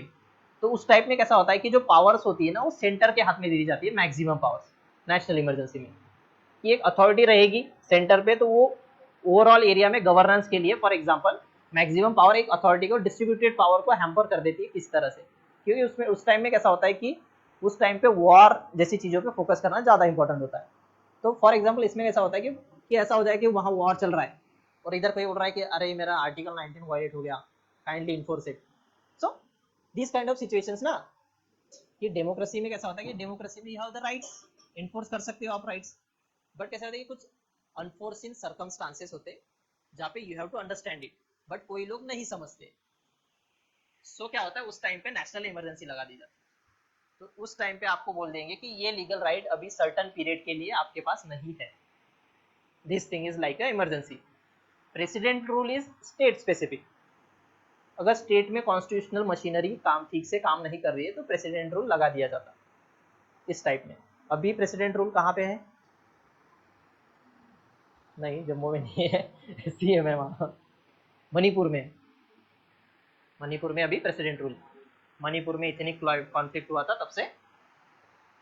और एक फाइनेंशियल इमरजेंसी होती है, फाइनेंशियल इमरजेंसी मतलब कि बैलेंस ऑफ पेमेंट क्राइसिस जब होता है तब, आज तक इंडिया में लगी नहीं है, बट ऐसा है कि गवर्नमेंट के पास पैसा नहीं होता है, मतलब कि ड्रेन आउट हो चुका है। फॉर एग्जांपल कि 1991 में बैलेंस ऑफ पेमेंट क्राइसिस हुआ था अपने कंट्री में, तो एलपीजी एरा आया था बोलते हैं ना, मनमोहन सिंह उसी वजह से फेमस हुए थे 1991 में कि उन्होंने लिबरलाइज की थी प्राइवेट इन्वेस्टमेंट वगैरह ऑल दोस थिंग्स, बट उस टाइम जरूरत हो पड़ सकती थी पर अपन ने लिबरलाइज कर लिया, उस वजह से बच गए। बट इमरजेंसी में कैसा होता है कि पैसा कट होना स्टार्ट हो जाता है, कि पैसा प्रिजर्व करने के लिए क्या, उसमें कैसा होता है कि हर लोगों का जो गवर्नमेंट सर्वेंट है वगैरह, तो उनका पेमेंट भी कट कर सकते हैं उस टाइम में, बिकॉज कंट्री को दूसरे नेसेसरी चीज़ों पे फोकस करना पड़ता है, उसके लिए अलग पैसा लग रहा है, तो वो अदर जो डाइवर्जेंस होता है पैसों का, for example paying a civil servant, payment of judiciary, they can be cut, okay. क्योंकि वो पेमेंट अगर लाखों में देते रहेंगे, इधर अलग हाल चल रहे हैं और इधर लाखों में पेमेंट दे रहे हैं, तो this is not the way government works ना, इस टाइप में गवर्नमेंट नहीं वर्क कर पाएगा। तो इसलिए एक इमरजेंसी काइंड ऑफ सिचुएशन लाई जाती है, उनके पेमेंट्स में कट कर दिया कि वो ज्यादातर कंट्रीब्यूट कर सके नेशनल वेलफेयर के लिए, इस टाइप में एक फाइनेंशियल इमरजेंसी होती है। Then philosophical thing is the difference between the presidential and parliamentary forms होगा, constitutional government, कुछ philosophies मैंने बताई थी उस पे ही आएगा। बॉडीज पे आता है फाइनेंस कमीशन, क्या इलेक्शन कमीशन और अदर बॉडीज भी है, बहुत सारे बॉडीज है, constitutional and non constitutional both of them. इतना पॉलिटी में आएगा। इतना क्लियर हो गया? क्यों क्या होगा? इतना क्लियर हो गया? इसमें कोई डाउट है पॉलिटी में?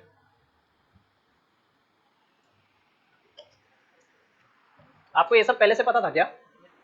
एनी आइडिया अबाउट इट कि ऐसा होता है? सम पीपल है।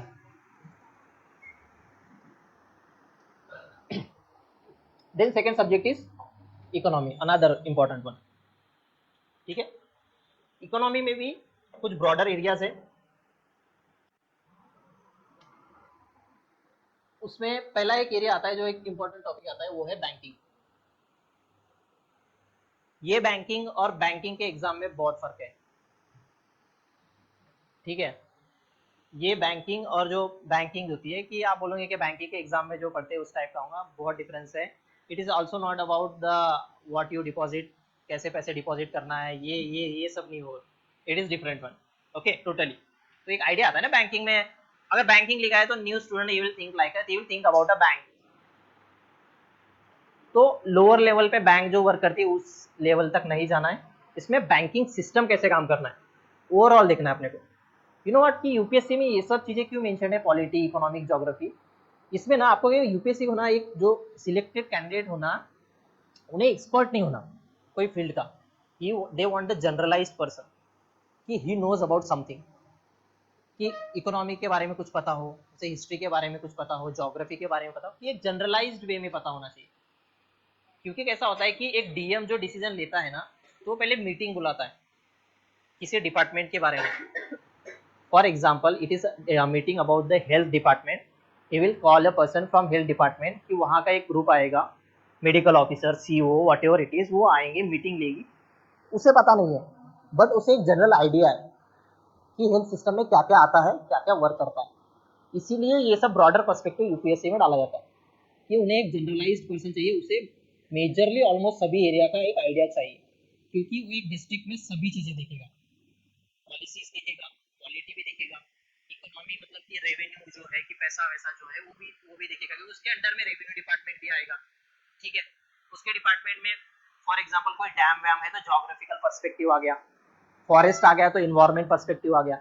तो he knows about thing, he should know about all those things. इसीलिए ये सब उसमें इंक्लूड किया जाता है कि एक जनरलाइज पर्सन हो, at least he no about that, कि अगर कोई मीटिंग ले रही है या कोई डिपार्टमेंट का पर्सन मीटिंग हो रही है and he is heading the meeting, ना वो मीटिंग का हेड होगा ना, उसे कोई आइडिया ही नहीं है क्या चल रहा है तो क्या फायदा होगा. It's like that.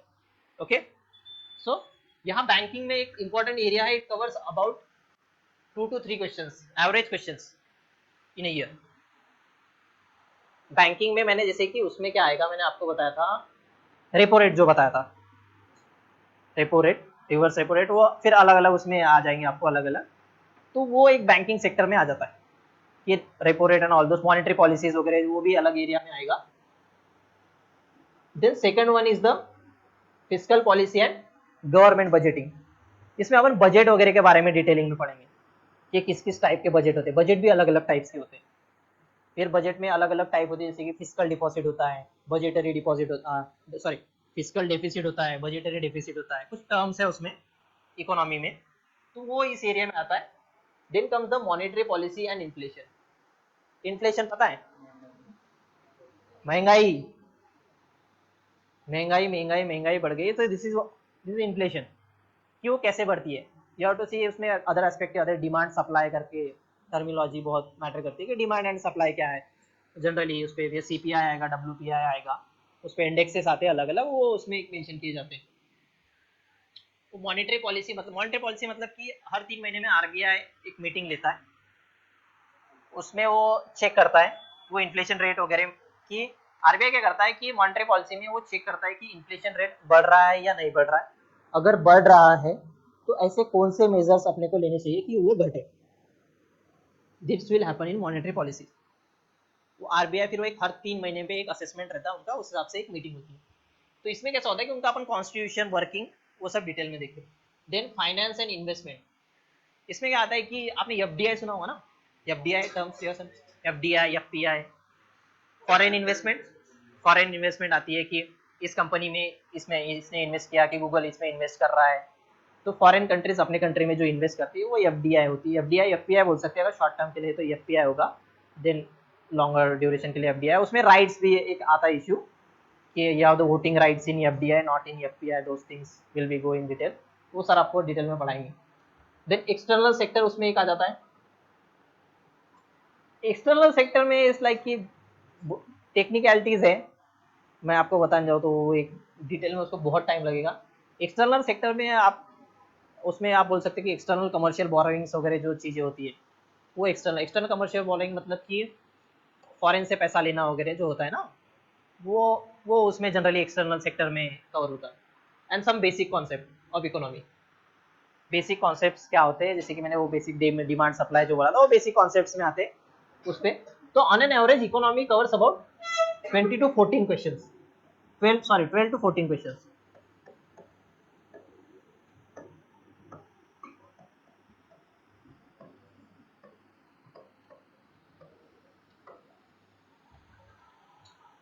बारह से 14 क्वेश्चन हर साल. 100% है, यहाँ इतना आएगा ही. उधर उधर 12 से 15, यहाँ 12 से 14. इसीलिए पॉलिटी इकोनॉमिक्स बहुत इंपॉर्टेंस रखता है. It will cover about 25 to 30 question. तो बहुत इंपॉर्टेंट एरिया है, you can't miss it.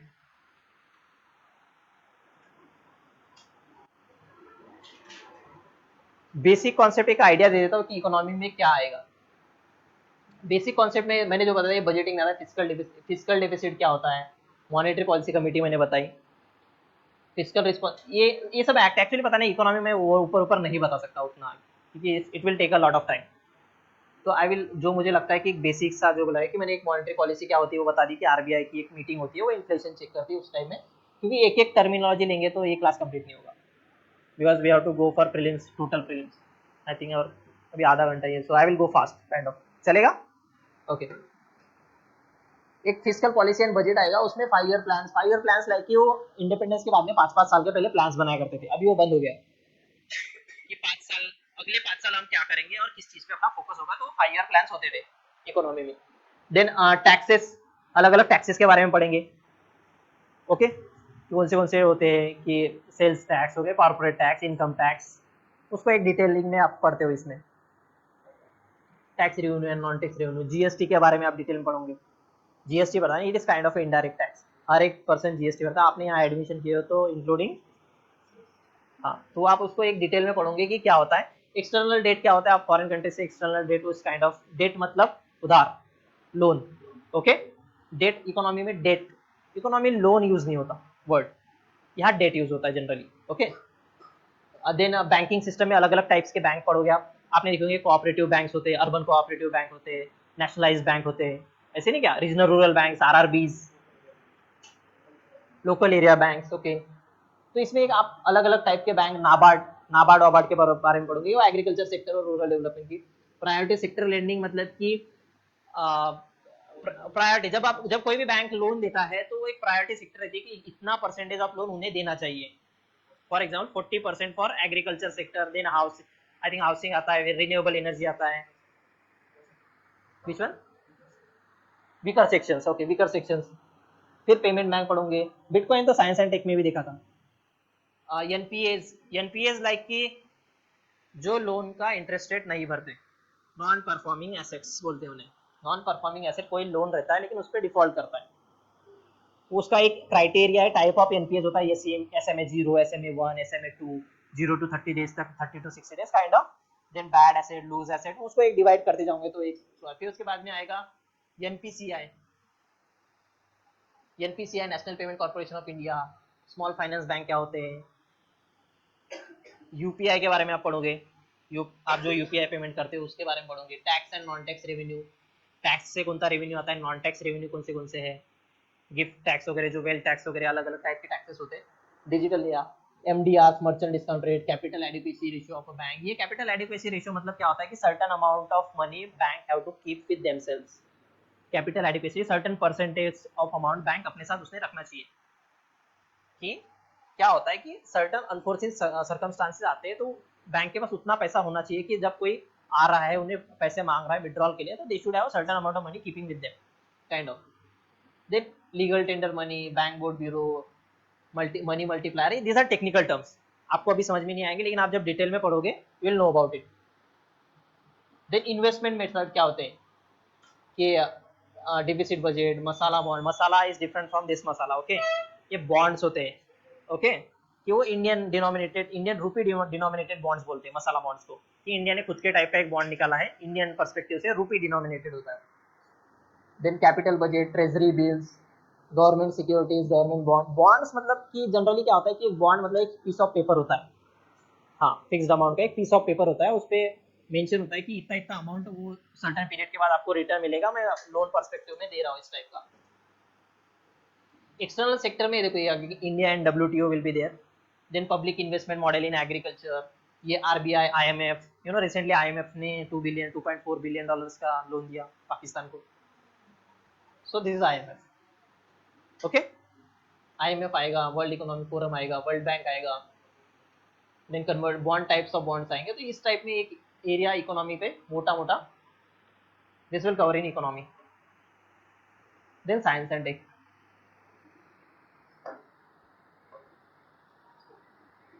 Science and tech is like कि इसमें क्या कवर होगा, एक जनरल साइंस पे, मैंने बोला था कि जनरल साइंस में क्वेश्चन नहीं आता, पर क्वेश्चन सेल पे आता है, 2-3 साल तक पूछा था, बेसिक सा, what is the difference between plant cell and animal cell kind of, एक दो बार क्वेश्चन आया था कि सेल वॉल नहीं होती, इसमें नहीं होती, ऐसे टाइप में।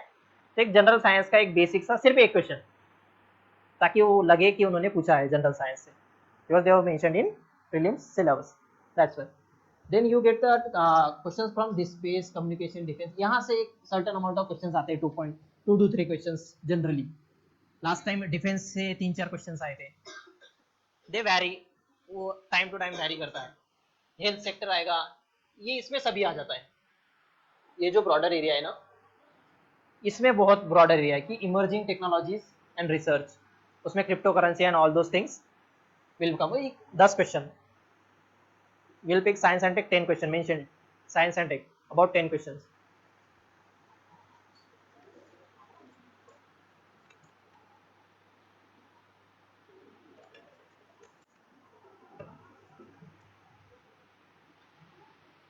जनरल साइंस का जो ट्रेंड था ना, वो 2020 तक ही था इस पे लिमिटेड, पहले आता था।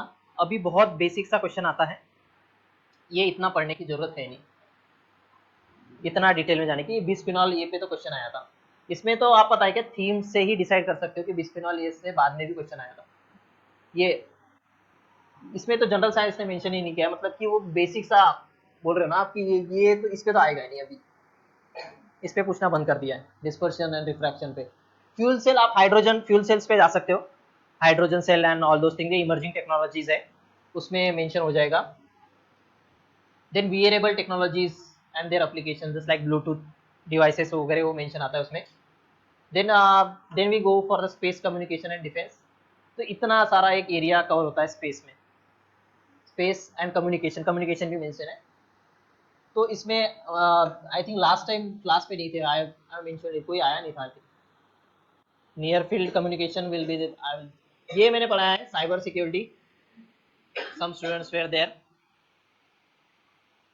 Then OLEDs, WannaCry, PETA, ransomware, these are the terminologies, cyber security related, cyber attacks, internet of things, then application of GPS technology, GPS पता है ना, USA GPS, you use GPS kind of, तो उसे उसके बारे में रहेगा।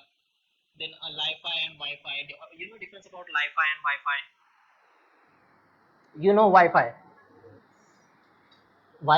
Li-Fi is also like a Wi-Fi, but it will be in the form of light, LED will emit, light emitting diode. आपको जो नेट इंटरनेट यूज ना, एक एलईडी लाइट से आएगा in the form of a light. Li-Fi क्या होगा, इसमें एक फोटो डिटेक्टर होगा, उसके बाद में वो कैप्चर करेगा वो डाटा को और वो कनेक्ट होगा उस टाइप में। It's like Li-Fi, that's why light Fidelity, it is wireless Fidelity, long form, simple. ये पता है, ये बहुत इंटरेस्टिंग है, you know about augmented reality and virtual reality, I think सभी को पता है, everybody knows augmented reality and virtual reality, everybody knows, बस पता नहीं कि ये वर्ड है उसका, सबको पता है लेकिन what is augmented reality and virtual reality।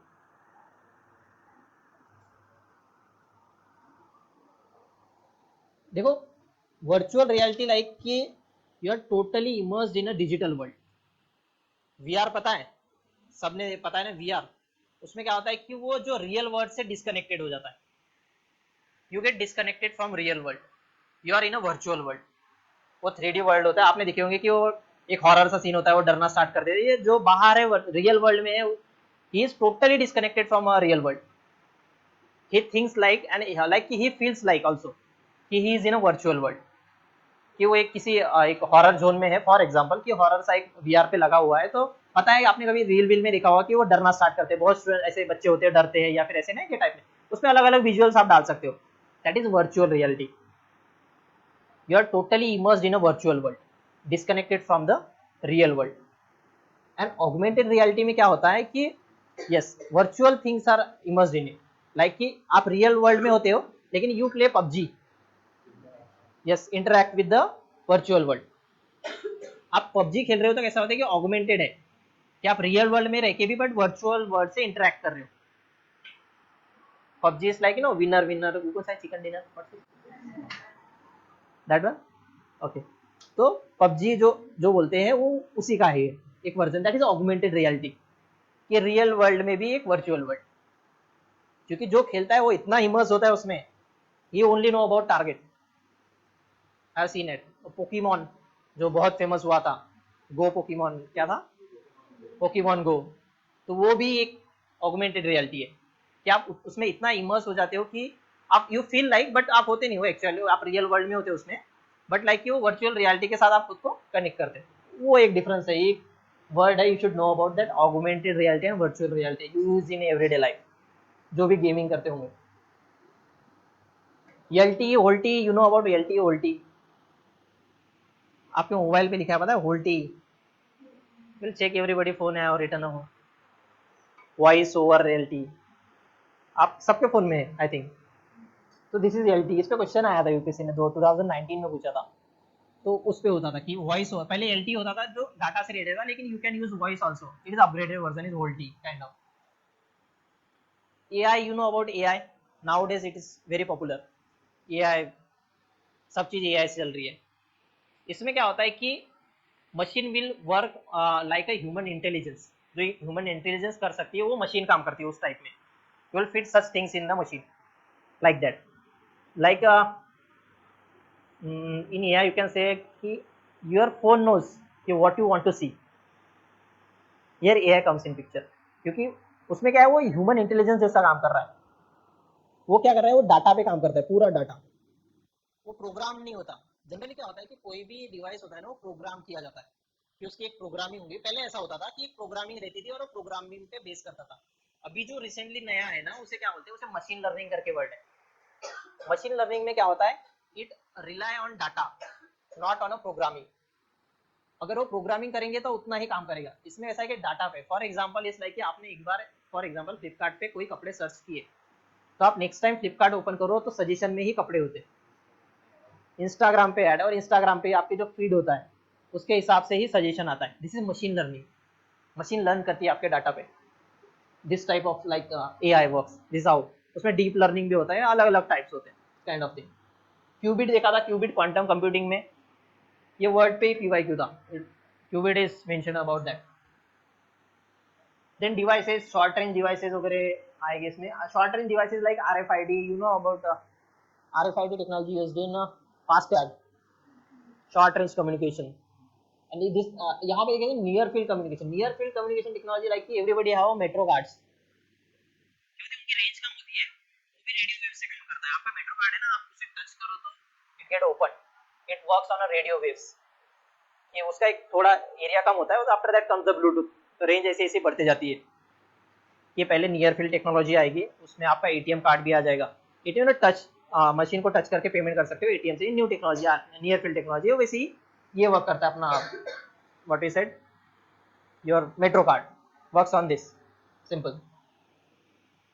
Then health sector, ये हेल्थ सेक्टर की टेक्नोलॉजीज है जो इवॉल्व हुई है over the time, because health क्या है कि उसमें नए नए डिसीज आते हैं, और कुछ डिसीज है जो इनक्यूरेबल है, उनके लिए अलग अलग टेक्निक्स इवॉल्व हो रही है, तो उसमें ही अलग अलग टेक्निक्स मेंशन होती है। जैसे कि डिसीज, ये पहले डिसीजेस को पूछता था कुछ, जैसे कि vitamin deficiency disease, chicken pox, small pox, आपको इन बारे में तो पता है क्या होता है। Then viruses kind of thing, genome sequencing, CRISPR Cas9 protein, you know about CRISPR Cas9, CRISPR Cas9 technology, हाँ, जीन में चेंज करेगा। कैसा होगा कि आपका कोई जीन डिफेक्टिव है, तो एक प्रोटीन होता है, वो क्या करता है, उसे कट करता है, सर्टन पोर्शन आपके जीन का कट होगा, उसमें एक हेल्दी पोर्शन या फिर उसे ज्वाइन कर देगा, वो डिफेक्टिव पीस निकाल के। This is advance technology CRISPR Cas9। Then GM mustard, GM crops, GM rice, उस टाइप में जीएम मस्टर्ड है, आई थिंक RH11 ऐसी कुछ, RMH11 उसका कुछ नाम है। Then various kind of vaccines, diseases like hepatitis B, HIV, DNA के बारे में होगा, वायरसेस, दिस थिंग, डिसीजेस के बारे में, हेल्थ सेक्टर, ओके, कौन सी टेक्नोलॉजीज है या फिर कौन से innovative technologies to cure that disease and various types of diseases, simple. Emerging technologies, ये सेम रिपीटेटिव है, मैंने बता दिया। ब्लॉकचेन के बारे में मुझे बताया, मैंने बताया था आपको, blockchain, you know about blockchain used in cryptocurrency. Science and tech के मेंशन किए थे questions, about 10 questions. Then comes the environment, ये बहुत इंपॉर्टेंट है, इसमें अभी पॉलिटी से भी ज्यादा क्वेश्चन आ रहे हैं एनवायरनमेंट में। एनवायरनमेंट इज वेरी इंपॉर्टेंट, कभी कभी पॉलिटी कम हो जा रहा, but environment goes up to 15 to 16 question. Basic सा लगता है ना क्या ही होगा एनवायरनमेंट में, तो फील लाइक कि सराउंडिंग में है, but it's a kind of a typical subject, like कि आपको थोड़ा रीडिंग की जरूरत है, बाकी सब सराउंडिंग में, you will get it easily. It's like कि इसमें कुछ बेसिक कॉन्सेप्ट होंगे कि basic concept like the ecotone, ecology, ecology क्या होती है, बायोडाइवर्सिटी क्या होती है, ठीक है, इकोसिस्टम क्या होता है। इकोसिस्टम मतलब कि एक एग्जांपल में आपको पता है, इकोसिस्टम पता होगा ना आपको। फॉर एग्जांपल कि एक छोटा सा एरिया पकड़ लो, यहाँ पेड़ पौधे पंछी एक छोटे से एरिया में है, तो एक छोटा सा इकोसिस्टम कॉन्स्टिट्यूट करता है। उसके बाद में अगर इकोसिस्टम लिए तो बाद में एक टर्म आती है इकोटोन। इकोटोन कैसे कि फॉर एग्जांपल दो इकोसिस्टम है, this is one ecosystem and this is a second ecosystem. ये दो इकोसिस्टम है, तो यहाँ इकोटोन कैसे करते हैं कि ये दो इकोसिस्टम के बीच में एक ट्रांजिशन एरिया होता है। कैसा होता है कि ट्रांजिशन एरिया मतलब यहाँ के कुछ स्पीसीज यहाँ होंगे और यहाँ के कुछ स्पीसीज यहाँ होंगे, क्योंकि कोई भी एरिया डायरेक्टली ट्रांसफर नहीं हो जाएगा ना, जंगल से डायरेक्ट डेजर्ट नहीं लगता, ठीक है। देयर कम्स एरिया जहाँ श्रब्स छोटे छोटे कम कम प्लांट्स होते हुए फिर डेजर्ट आता है। तो ऐसा होता है जो बीच का इंटरमीडिएरी जो एरिया होता है जिसमें दोनों के भी स्पीसीज और कुछ यूनिक स्पीसीज खुद की, उसे इकोटोन बोलते हैं। Transition area in simple language transition state होती है। In chemistry what happens, reactants gives product, but there is always a transition state, intermediary state, also called as a rate determining step। 12th में science हुआ होगा तो पता होगा, तो it's like अगर नहीं हुआ होगा तो मैं अभी बता रहा हूँ, ठीक है। तो इट्स लाइक अ रेट, एक ट्रांजिशन स्टेट होती है इंटरमीडिएरी, उसे इकोटोन बोलते हैं, okay. It works like that. तो ये कुछ बेसिक कॉन्सेप्ट है इकोनॉमिक एनवायरमेंट के। उसमें एक हैबिटेट आएगा, ऑलमोस्ट सेम होता है हैबिटेट, जिसमें एक सर्टेन एरिया में एक एनिमल या फिर वॉट एवर स्पीसीज लिव करते हैं, ठीक है। उसमें अलग अलग इनिशिएटिव्स है, फंड्स कुछ गवर्नमेंट ने इंटरनेशनल लेवल पे बने हुए कि बायोडाइवर्सिटी को प्रमोट करने के लिए, एनवायरमेंट प्रिजर्व करने के लिए, जस्ट लाइक दैट जीसीएफ एक है ग्रीन क्लाइमेट फंड। अलग अलग टाइप के फंड्स आपको अलग अलग आगे देखने मिलेंगे। उसमें बायोफ्यूल्स आएंगे, carbon sequestration, BOD, you know about BOD, biological oxygen demand. ये कि for example in water level एक पॉन्ड पकड़ लो तो क्या होता है कि उसमें फॉर एग्जांपल प्लांट है, एक पॉन्ड है छोटा सा, वहाँ पे सपोज ऊपर में एक लोटस है, सर्टेन पीरियड तक लोटस जिंदा रहेगा, फिर उसके पत्ते नीचे जड़ के डूब जाएंगे। क्या होता है कि लोटस फिर डिग्रेड होगा, डिग्रेड होने के लिए क्या होगा, कुछ माइक्रो ऑर्गेनिज्म रहेंगे उसे डिग्रेड करेंगे। तो डिग्रेड करने के लिए उन्हें कुछ ऑक्सीजन लगेगा, because they are the living ना। So to degrade, for that process they will require a oxygen for degrading a certain amount of portion of a plant or whatever it is, any material. So that oxygen demand they will require is called as a biological oxygen demand। वो decide करता है कि उस pond की health कैसी है BOD के basis पे। जितना ज्यादा बीओडी होगा उतना अच्छा होगा, क्योंकि वहां उतना ज्यादा डिग्रेडेशन होगा। जितना कम होगा उतना पॉन्ड खराब होगा, पोल्यूटेड होगा, क्योंकि वहां डिग्रेडेशन नहीं हो रहा है, केमिकल्स ज्यादा आ रहे हैं। तो इससे डिसाइड होता है, उसे सीओडी भी बोलते हैं, केमिकल ऑक्सीजन डिमांड, सीओडी भी एक टर्म होता है उसमें। It's like that. देन ये हो गया BOD. Biofuels, you know about biofuels, जो प्लांट वेस्ट से बनता है, ओके। बायोफ्यूल्स प्लांट और एनिमल वेस्ट, वो बायोफ्यूल्स होते हैं, green fuels. Then various initiatives पे क्वेश्चन आएगा, कार्बन फर्टिलाइजर, फर्टिलाइजेशन हो गया, legume intensification, legumes you know nitrogen fixation करते हो, it helps for good health of a soil. Then biochar, social cost of carbon, ऐसे Miyawaki method, एक एक method है। It's like it is a Miyawaki Japanese one, नाम में ही समझ में आता है। मियावाकी मतलब कि अर्बन फॉरेस्ट्री के बारे में एक टर्म है कि एक अर्बन फॉरेस्ट्री, अर्बन में फॉरेस्ट्री कैसे कर सकते हैं कि अर्बन एरिया है largely like they are the buildings, but कैसा है कि एक एनवायरमेंटल बैलेंस होना चाहिए करके एक मियावाकी करके एक साइंटिस्ट है, उन्होंने एक मेथड निकाली कि how to build an urban forest kind of. तो it is kind of like that. Then bio rock technology and biofilms कुछ टर्म्स है। देन एनवायरमेंट में कुछ लॉज है, लॉज रेगुलेटरी बॉडीज, उन पे भी क्वेश्चंस पूछे गए हैं, like animal welfare board of India, then NTCA, national tiger conservation authority, tiger census वगैरह के काम में आती है।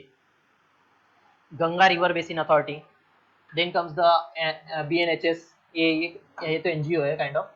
एक इन्वायरमेंट प्रोटेक्शन एक्ट, एक्ट्स पे ज्यादा क्वेश्चन आते हैं। आप अगर ये दो एक्ट्स देखोगे ना, बहुत इंपॉर्टेंट है, environment protection act and wild life protection act.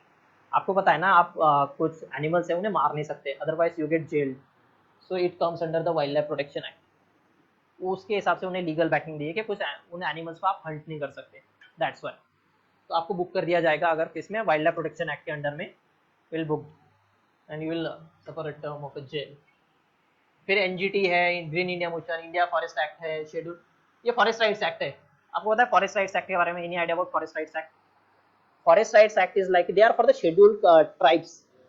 हाँ, शेड्यूल ट्राइब्स लाइक कि जो शेड्यूल ट्राइब्स होते हैं फॉरेस्टेड एरिया में, उनका लैंड राइट्स नहीं होता था पहले, क्योंकि वो उनका ऐसा है कि वो जनरेशन टू जनरेशन रह रहे थे, but they don't have a documentation because they वो लिटरेट नहीं होते ना उतने, जो जंगल एरियाज में होते। तो क्या था, फिर उसके लिए एक एक्ट लाया गया फॉरेस्ट राइट्स एक्ट करके। तो उन्होंने कुछ क्राइटेरिया डाला कि कुछ 25 साल से पहले से जो रहे तो उन्हें सर्टेन अमाउंट ऑफ 2 हेक्टेयर का जमीन वगैरह they can possess kind of thing, तो legally they can possess this much amount, this kind of forest right act. Then various ये कन्वेंशन है, कुछ पता है अलग अलग कन्वेंशन है इन्वायरमेंट में कि स्पीसीज को कंजर्व करने के लिए। Ramsar convention to protect, Ramsar सुना होगा आपने कभी, वेटलैंड्स को कंजर्व करने के लिए Ramsar conventions are there. Then अलग अलग है, रियो प्लस एनवायरमेंट रिलेटेड है organization, UNEP, you know you heard about UNEP, United Nation Environment Programme वगैरह। तो एक अलग अलग ये जो है ना, अगर जब आप पढ़ोगे तो उसको आप एक डिटेलिंग में देखोगे। देन पोल्यूशन रिलेटेड कुछ टॉपिक्स रहेंगे जिसपे you will expect a question. देखो इन्वायरमेंट एक छोटा सा लगता है word, but you can see how much area it covers, that's why they are asking about 17 to 18 question. Okay, कि एरिया उसका बहुत ज्यादा है, मतलब ऐसे कि बेसिक बेसिक सा है, कुछ बेसिक कॉन्सेप्ट है, तो यहाँ तो आप गलत कर ही नहीं सकते। अगर वो इकोटोन पे क्वेश्चन पूछ रहा है तो आप उस पर गलत कर ही नहीं सकते। लाइक कि आप गलत कर रहे हो basic question, you are like you are pushing yourself out of the race. किसी भी एग्जाम का क्राइटेरिया होता है, अगर आपको क्लियर करना है तो आप उसका जो बेसिक जो क्वेश्चन है जो सबने करा है, अगर आप वो गलत कर रहे हो, इसका मतलब है कहीं ना कहीं आप रेस से बाहर जा रहे हो। So you can't afford to like get wrong the basic questions. It is very necessary to get it corrected always. Simple. Pollution related कुछ आएगा, कार्बन साइकिल होती है, सल्फर साइकिल होती है, साइकिल्स होती है अलग अलग, कैसे कि रॉक होगा, रॉक से सॉइल होगी, फिर कार्बन सीक्वेस्ट्रेट होगा, it's like an cycle kind of. Nitrogen cycle, nitrogen fixation होता है, इस काइंड ऑफ अलग अलग, sulphur cycle, phosphorus cycle, carbon cycle. Then benzene, pollution, pollution में बहुत सारे टर्मिनोलॉजी आएंगे। Acid rain, you know about acid rain? Acid rain हुआ बोलते हैं कि कार्बोनेट एंड सल्फ्यूरिक एसिड, उसमें सर्टेन अमाउंट ऑफ होता है, वो एसिडिक होता है। It impacts the soil health also and monuments. Largely Taj Mahal news में होता है, ताजमहल पीला पड़ रहा है, यू हर्ड इट समवेयर कि ताजमहल संगमरमर पीला पड़ रहा है, that is because of acid rain. इसीलिए ताजमहल के आजू बाजू के इंडस्ट्रीज बैंड है, क्योंकि वो पोल्यूटेंट छोड़ते हैं, तो वो एयर में होते हैं। जब पहला रेन होता है, वो जो कार्बोनेट्स और सल्फेट्स जो एयर में होते हैं, they get converted into the carbonic acid and sulphonic acid. This way the acid rain happens.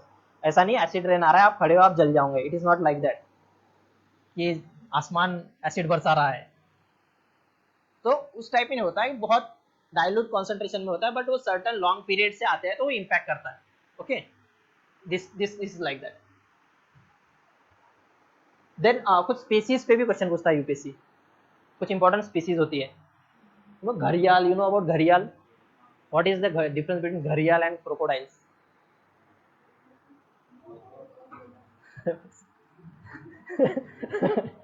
ये क्या है? हाँ, दे आर लाइक कैसा होता है?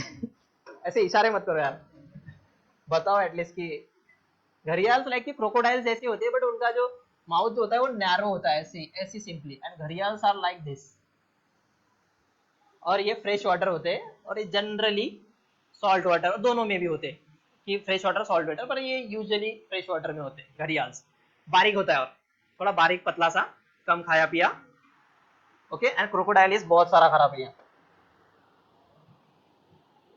टर्टल्स होते हैं वेरियस टाइप्स के, उसमें भी क्वेश्चन रहते हैं। Swamp deer kind of deer है, स्वैम्प डियर। उसमें टॉर्टाइज, लिजर्ड, पिग्मी हॉग करके है ये। Pygmy hog as per I can recall, ये this is world smallest pig, world smallest pig जो इंडिया में मिलता है, I think pygmy hog. Then spider monkey, sea cow पता है आपको? सी काउज मिलते हैं, उसकी फोटोज नहीं है, otherwise I will show you. Great Indian great Indian hornbill, Indian wild S. Indian wild S एक ऐसा काइंड ऑफ गधा है, इट इज गधा, ओके, एक्चुअली इट इज अ गधा जो इंडिया के रन ऑफ कच्छ एरिया में, गुजरात एरिया में मिलता है, Indian wild ass. Then again घड़ियाल, डबल हम्प्ड कैमल, ये एक इंपॉर्टेंट है, डबल हम्प होता है। जनरली कैमल आप जो देखते हो ना उसमें एक ही होता है, इसको कभी कभी बैक्ट्रियन कैमल भी बोलते हैं, डबल हम्प जो होता है वो इंडिया में भी मिलता है। वो I think Leh Ladakh type में आपको मिलेगा उधर में, बैक्ट्रियन कैमल बोलते हैं उसे। One horn rhinoceros, Kaziranga National Park is famous for that. एक हाथ का राइनो, राइनो राइनो पता है ना, that big animal. Blue fin mahseer, it is a fish. Irrawaddy dolphin, it is a dolphin found in Chilika lake. Chilika lake है उड़ीसा में, उस area में काइंड ऑफ अ डॉल्फिन है। डॉल्फिन दो टाइप्स की होती है, एक होती है फ्रेश वाटर, एक होती है salt water. Fresh water dolphin you find in Ganges, Ganges में आपको फ्रेश वाटर डॉल्फिन मिलेंगे।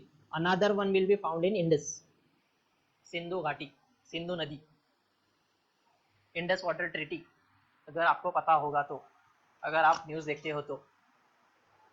इंडस वाटर ट्रीटी 2-4 दिन पुराना ही है, ज़्यादा पुराना नहीं है, ओके। तो वहाँ पे भी एक इंडस, इंडस वहाँ पे भी एक फ्रेश वाटर डॉल्फिन मिलती है, ठीक है। उनके अलग अलग नाम है, उनका लोकल नेम से दे कॉल्ड लाइक, एक का नाम आई थिंक सुसु है, एंड अनदर वन इज, ऐसे कुछ लोकल नाम है इस काइंड ऑफ, ऐसे अलग लोकल नाम दिए गए उन्हें। रस्टी स्पॉटेड कैट्स हैं and protected areas from, protected areas like कि national park, wild life sanctuaries, उन पे भी क्वेश्चन होते हैं। टाइगर रिजर्व्स, ओके, ये अलग अलग इंडिया में बहुत सारे हैं, उन पे भी क्वेश्चंस होते हैं। तो this is all about the environment. बहुत अच्छा है एनवायरनमेंट, पढ़ने में बहुत मजा आता है, सो अच्छे से पढ़ना, और क्योंकि स्कोरिंग भी है। You have mention the questions, number of questions from it. Environment में मेंशन कर लो अबाउट 17 to 18 क्वेश्चन।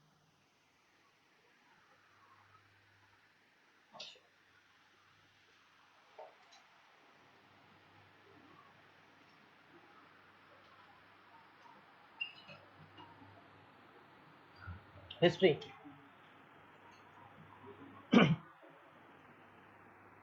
हिस्ट्री को अपन ने डिवाइड किया था 3 इसमें, वो पोस्ट इंडिपेंडेंस छोड़ दो, ancient, medieval and modern. Ancient के बारे में आपको कुछ कुछ पता है, मौर्य, अशोका, गुप्ता, चंद्रगुप्ता, तो ये नाम मतलब सुने हुए हैं।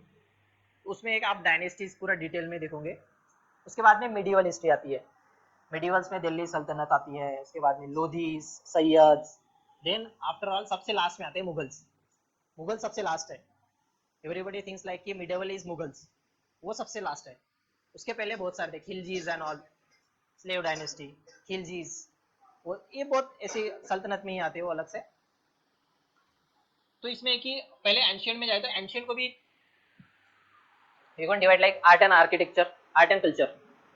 आर्ट एंड कल्चर में लाइक की paintings, you know oldest painting कहाँ पे है इंडिया की, Bhimbetka, you know cave, Bhimbetka में केव है, मध्य प्रदेश में है भीमबेटका का नामक केव।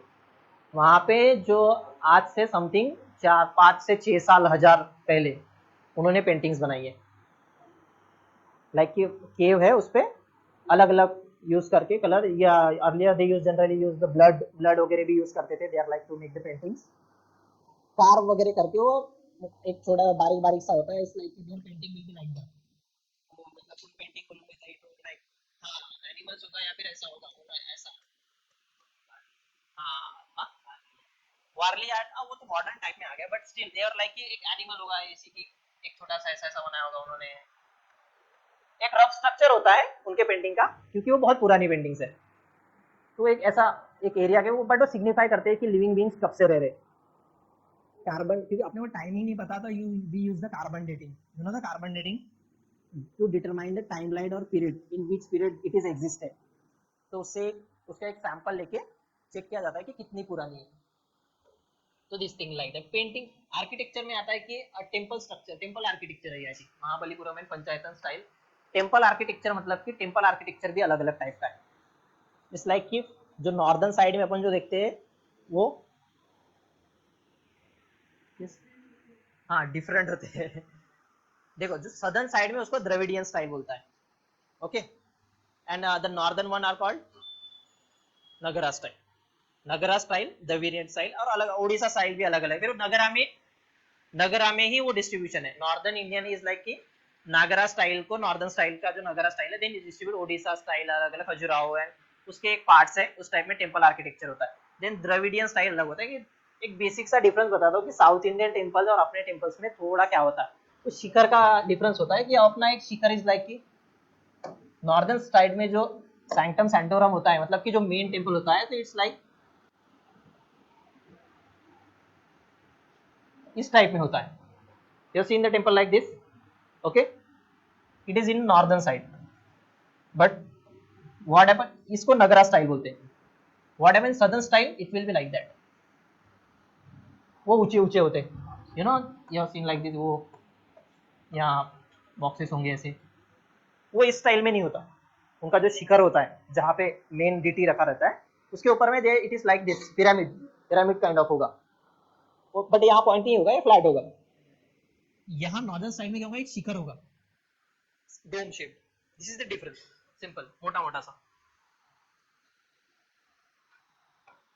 Then here we will study caves also. Architecture में केव्स आएंगे, Ajanta Ellora UNESCO World Heritage sites है वो।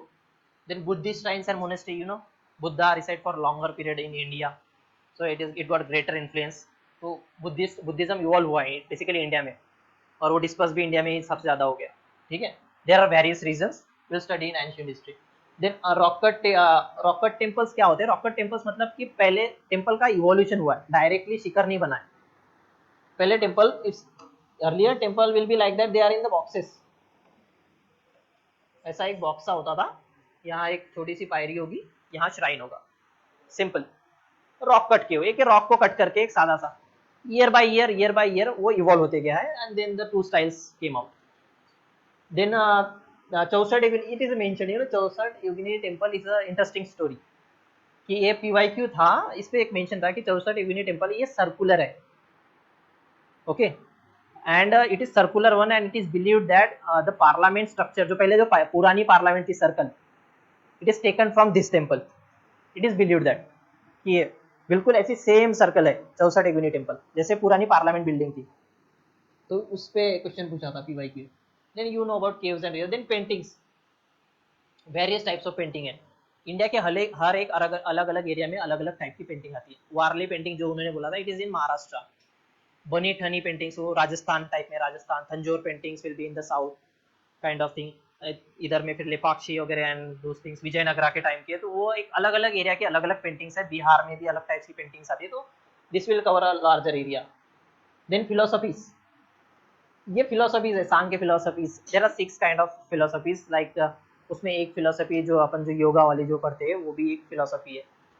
ये जो अभी योगाज एंड ऑल दोस थिंग्स ना, तो यू नो ऋषि कनद वगैरह जिन्होंने एटम का स्ट्रक्चर किया, कनद वगैरह, तो अगर आपने पढ़ा होगा तो it's all about that. Then Indian dance form, आपको पता है भरतनाट्यम, कथक, अलग अलग टाइप के हैं, सत्तारिया, कुचिपुड़ी, तो उसके बारे में भी थोड़ा सा आप पढ़ेंगे। देन इंडियन म्यूजिक है अलग अलग टाइप का, घराना म्यूजिक में घरानाज होते हैं, पता है ना आपको, ये अलग अलग। North Indian music, south Indian में मृदंगम, साउथ में मृदंगम होता है वो तबला टाइप अलग सा, और नॉर्थ साइड में वायलिन होता है अलग से। तो this difference you study in detail. Literatures, अलग अलग लिटरेचर मतलब किसने क्या लिखा, आर्यभट्ट ने क्या लिखा, बुक्स लिखे उन्होंने, तो उस kind of. I think time is up, और कल देखेंगे पक्का। Any doubts on that? समझ में आ रहा है? Is it going well? It is a productive session और not? Okay, okay, thank you.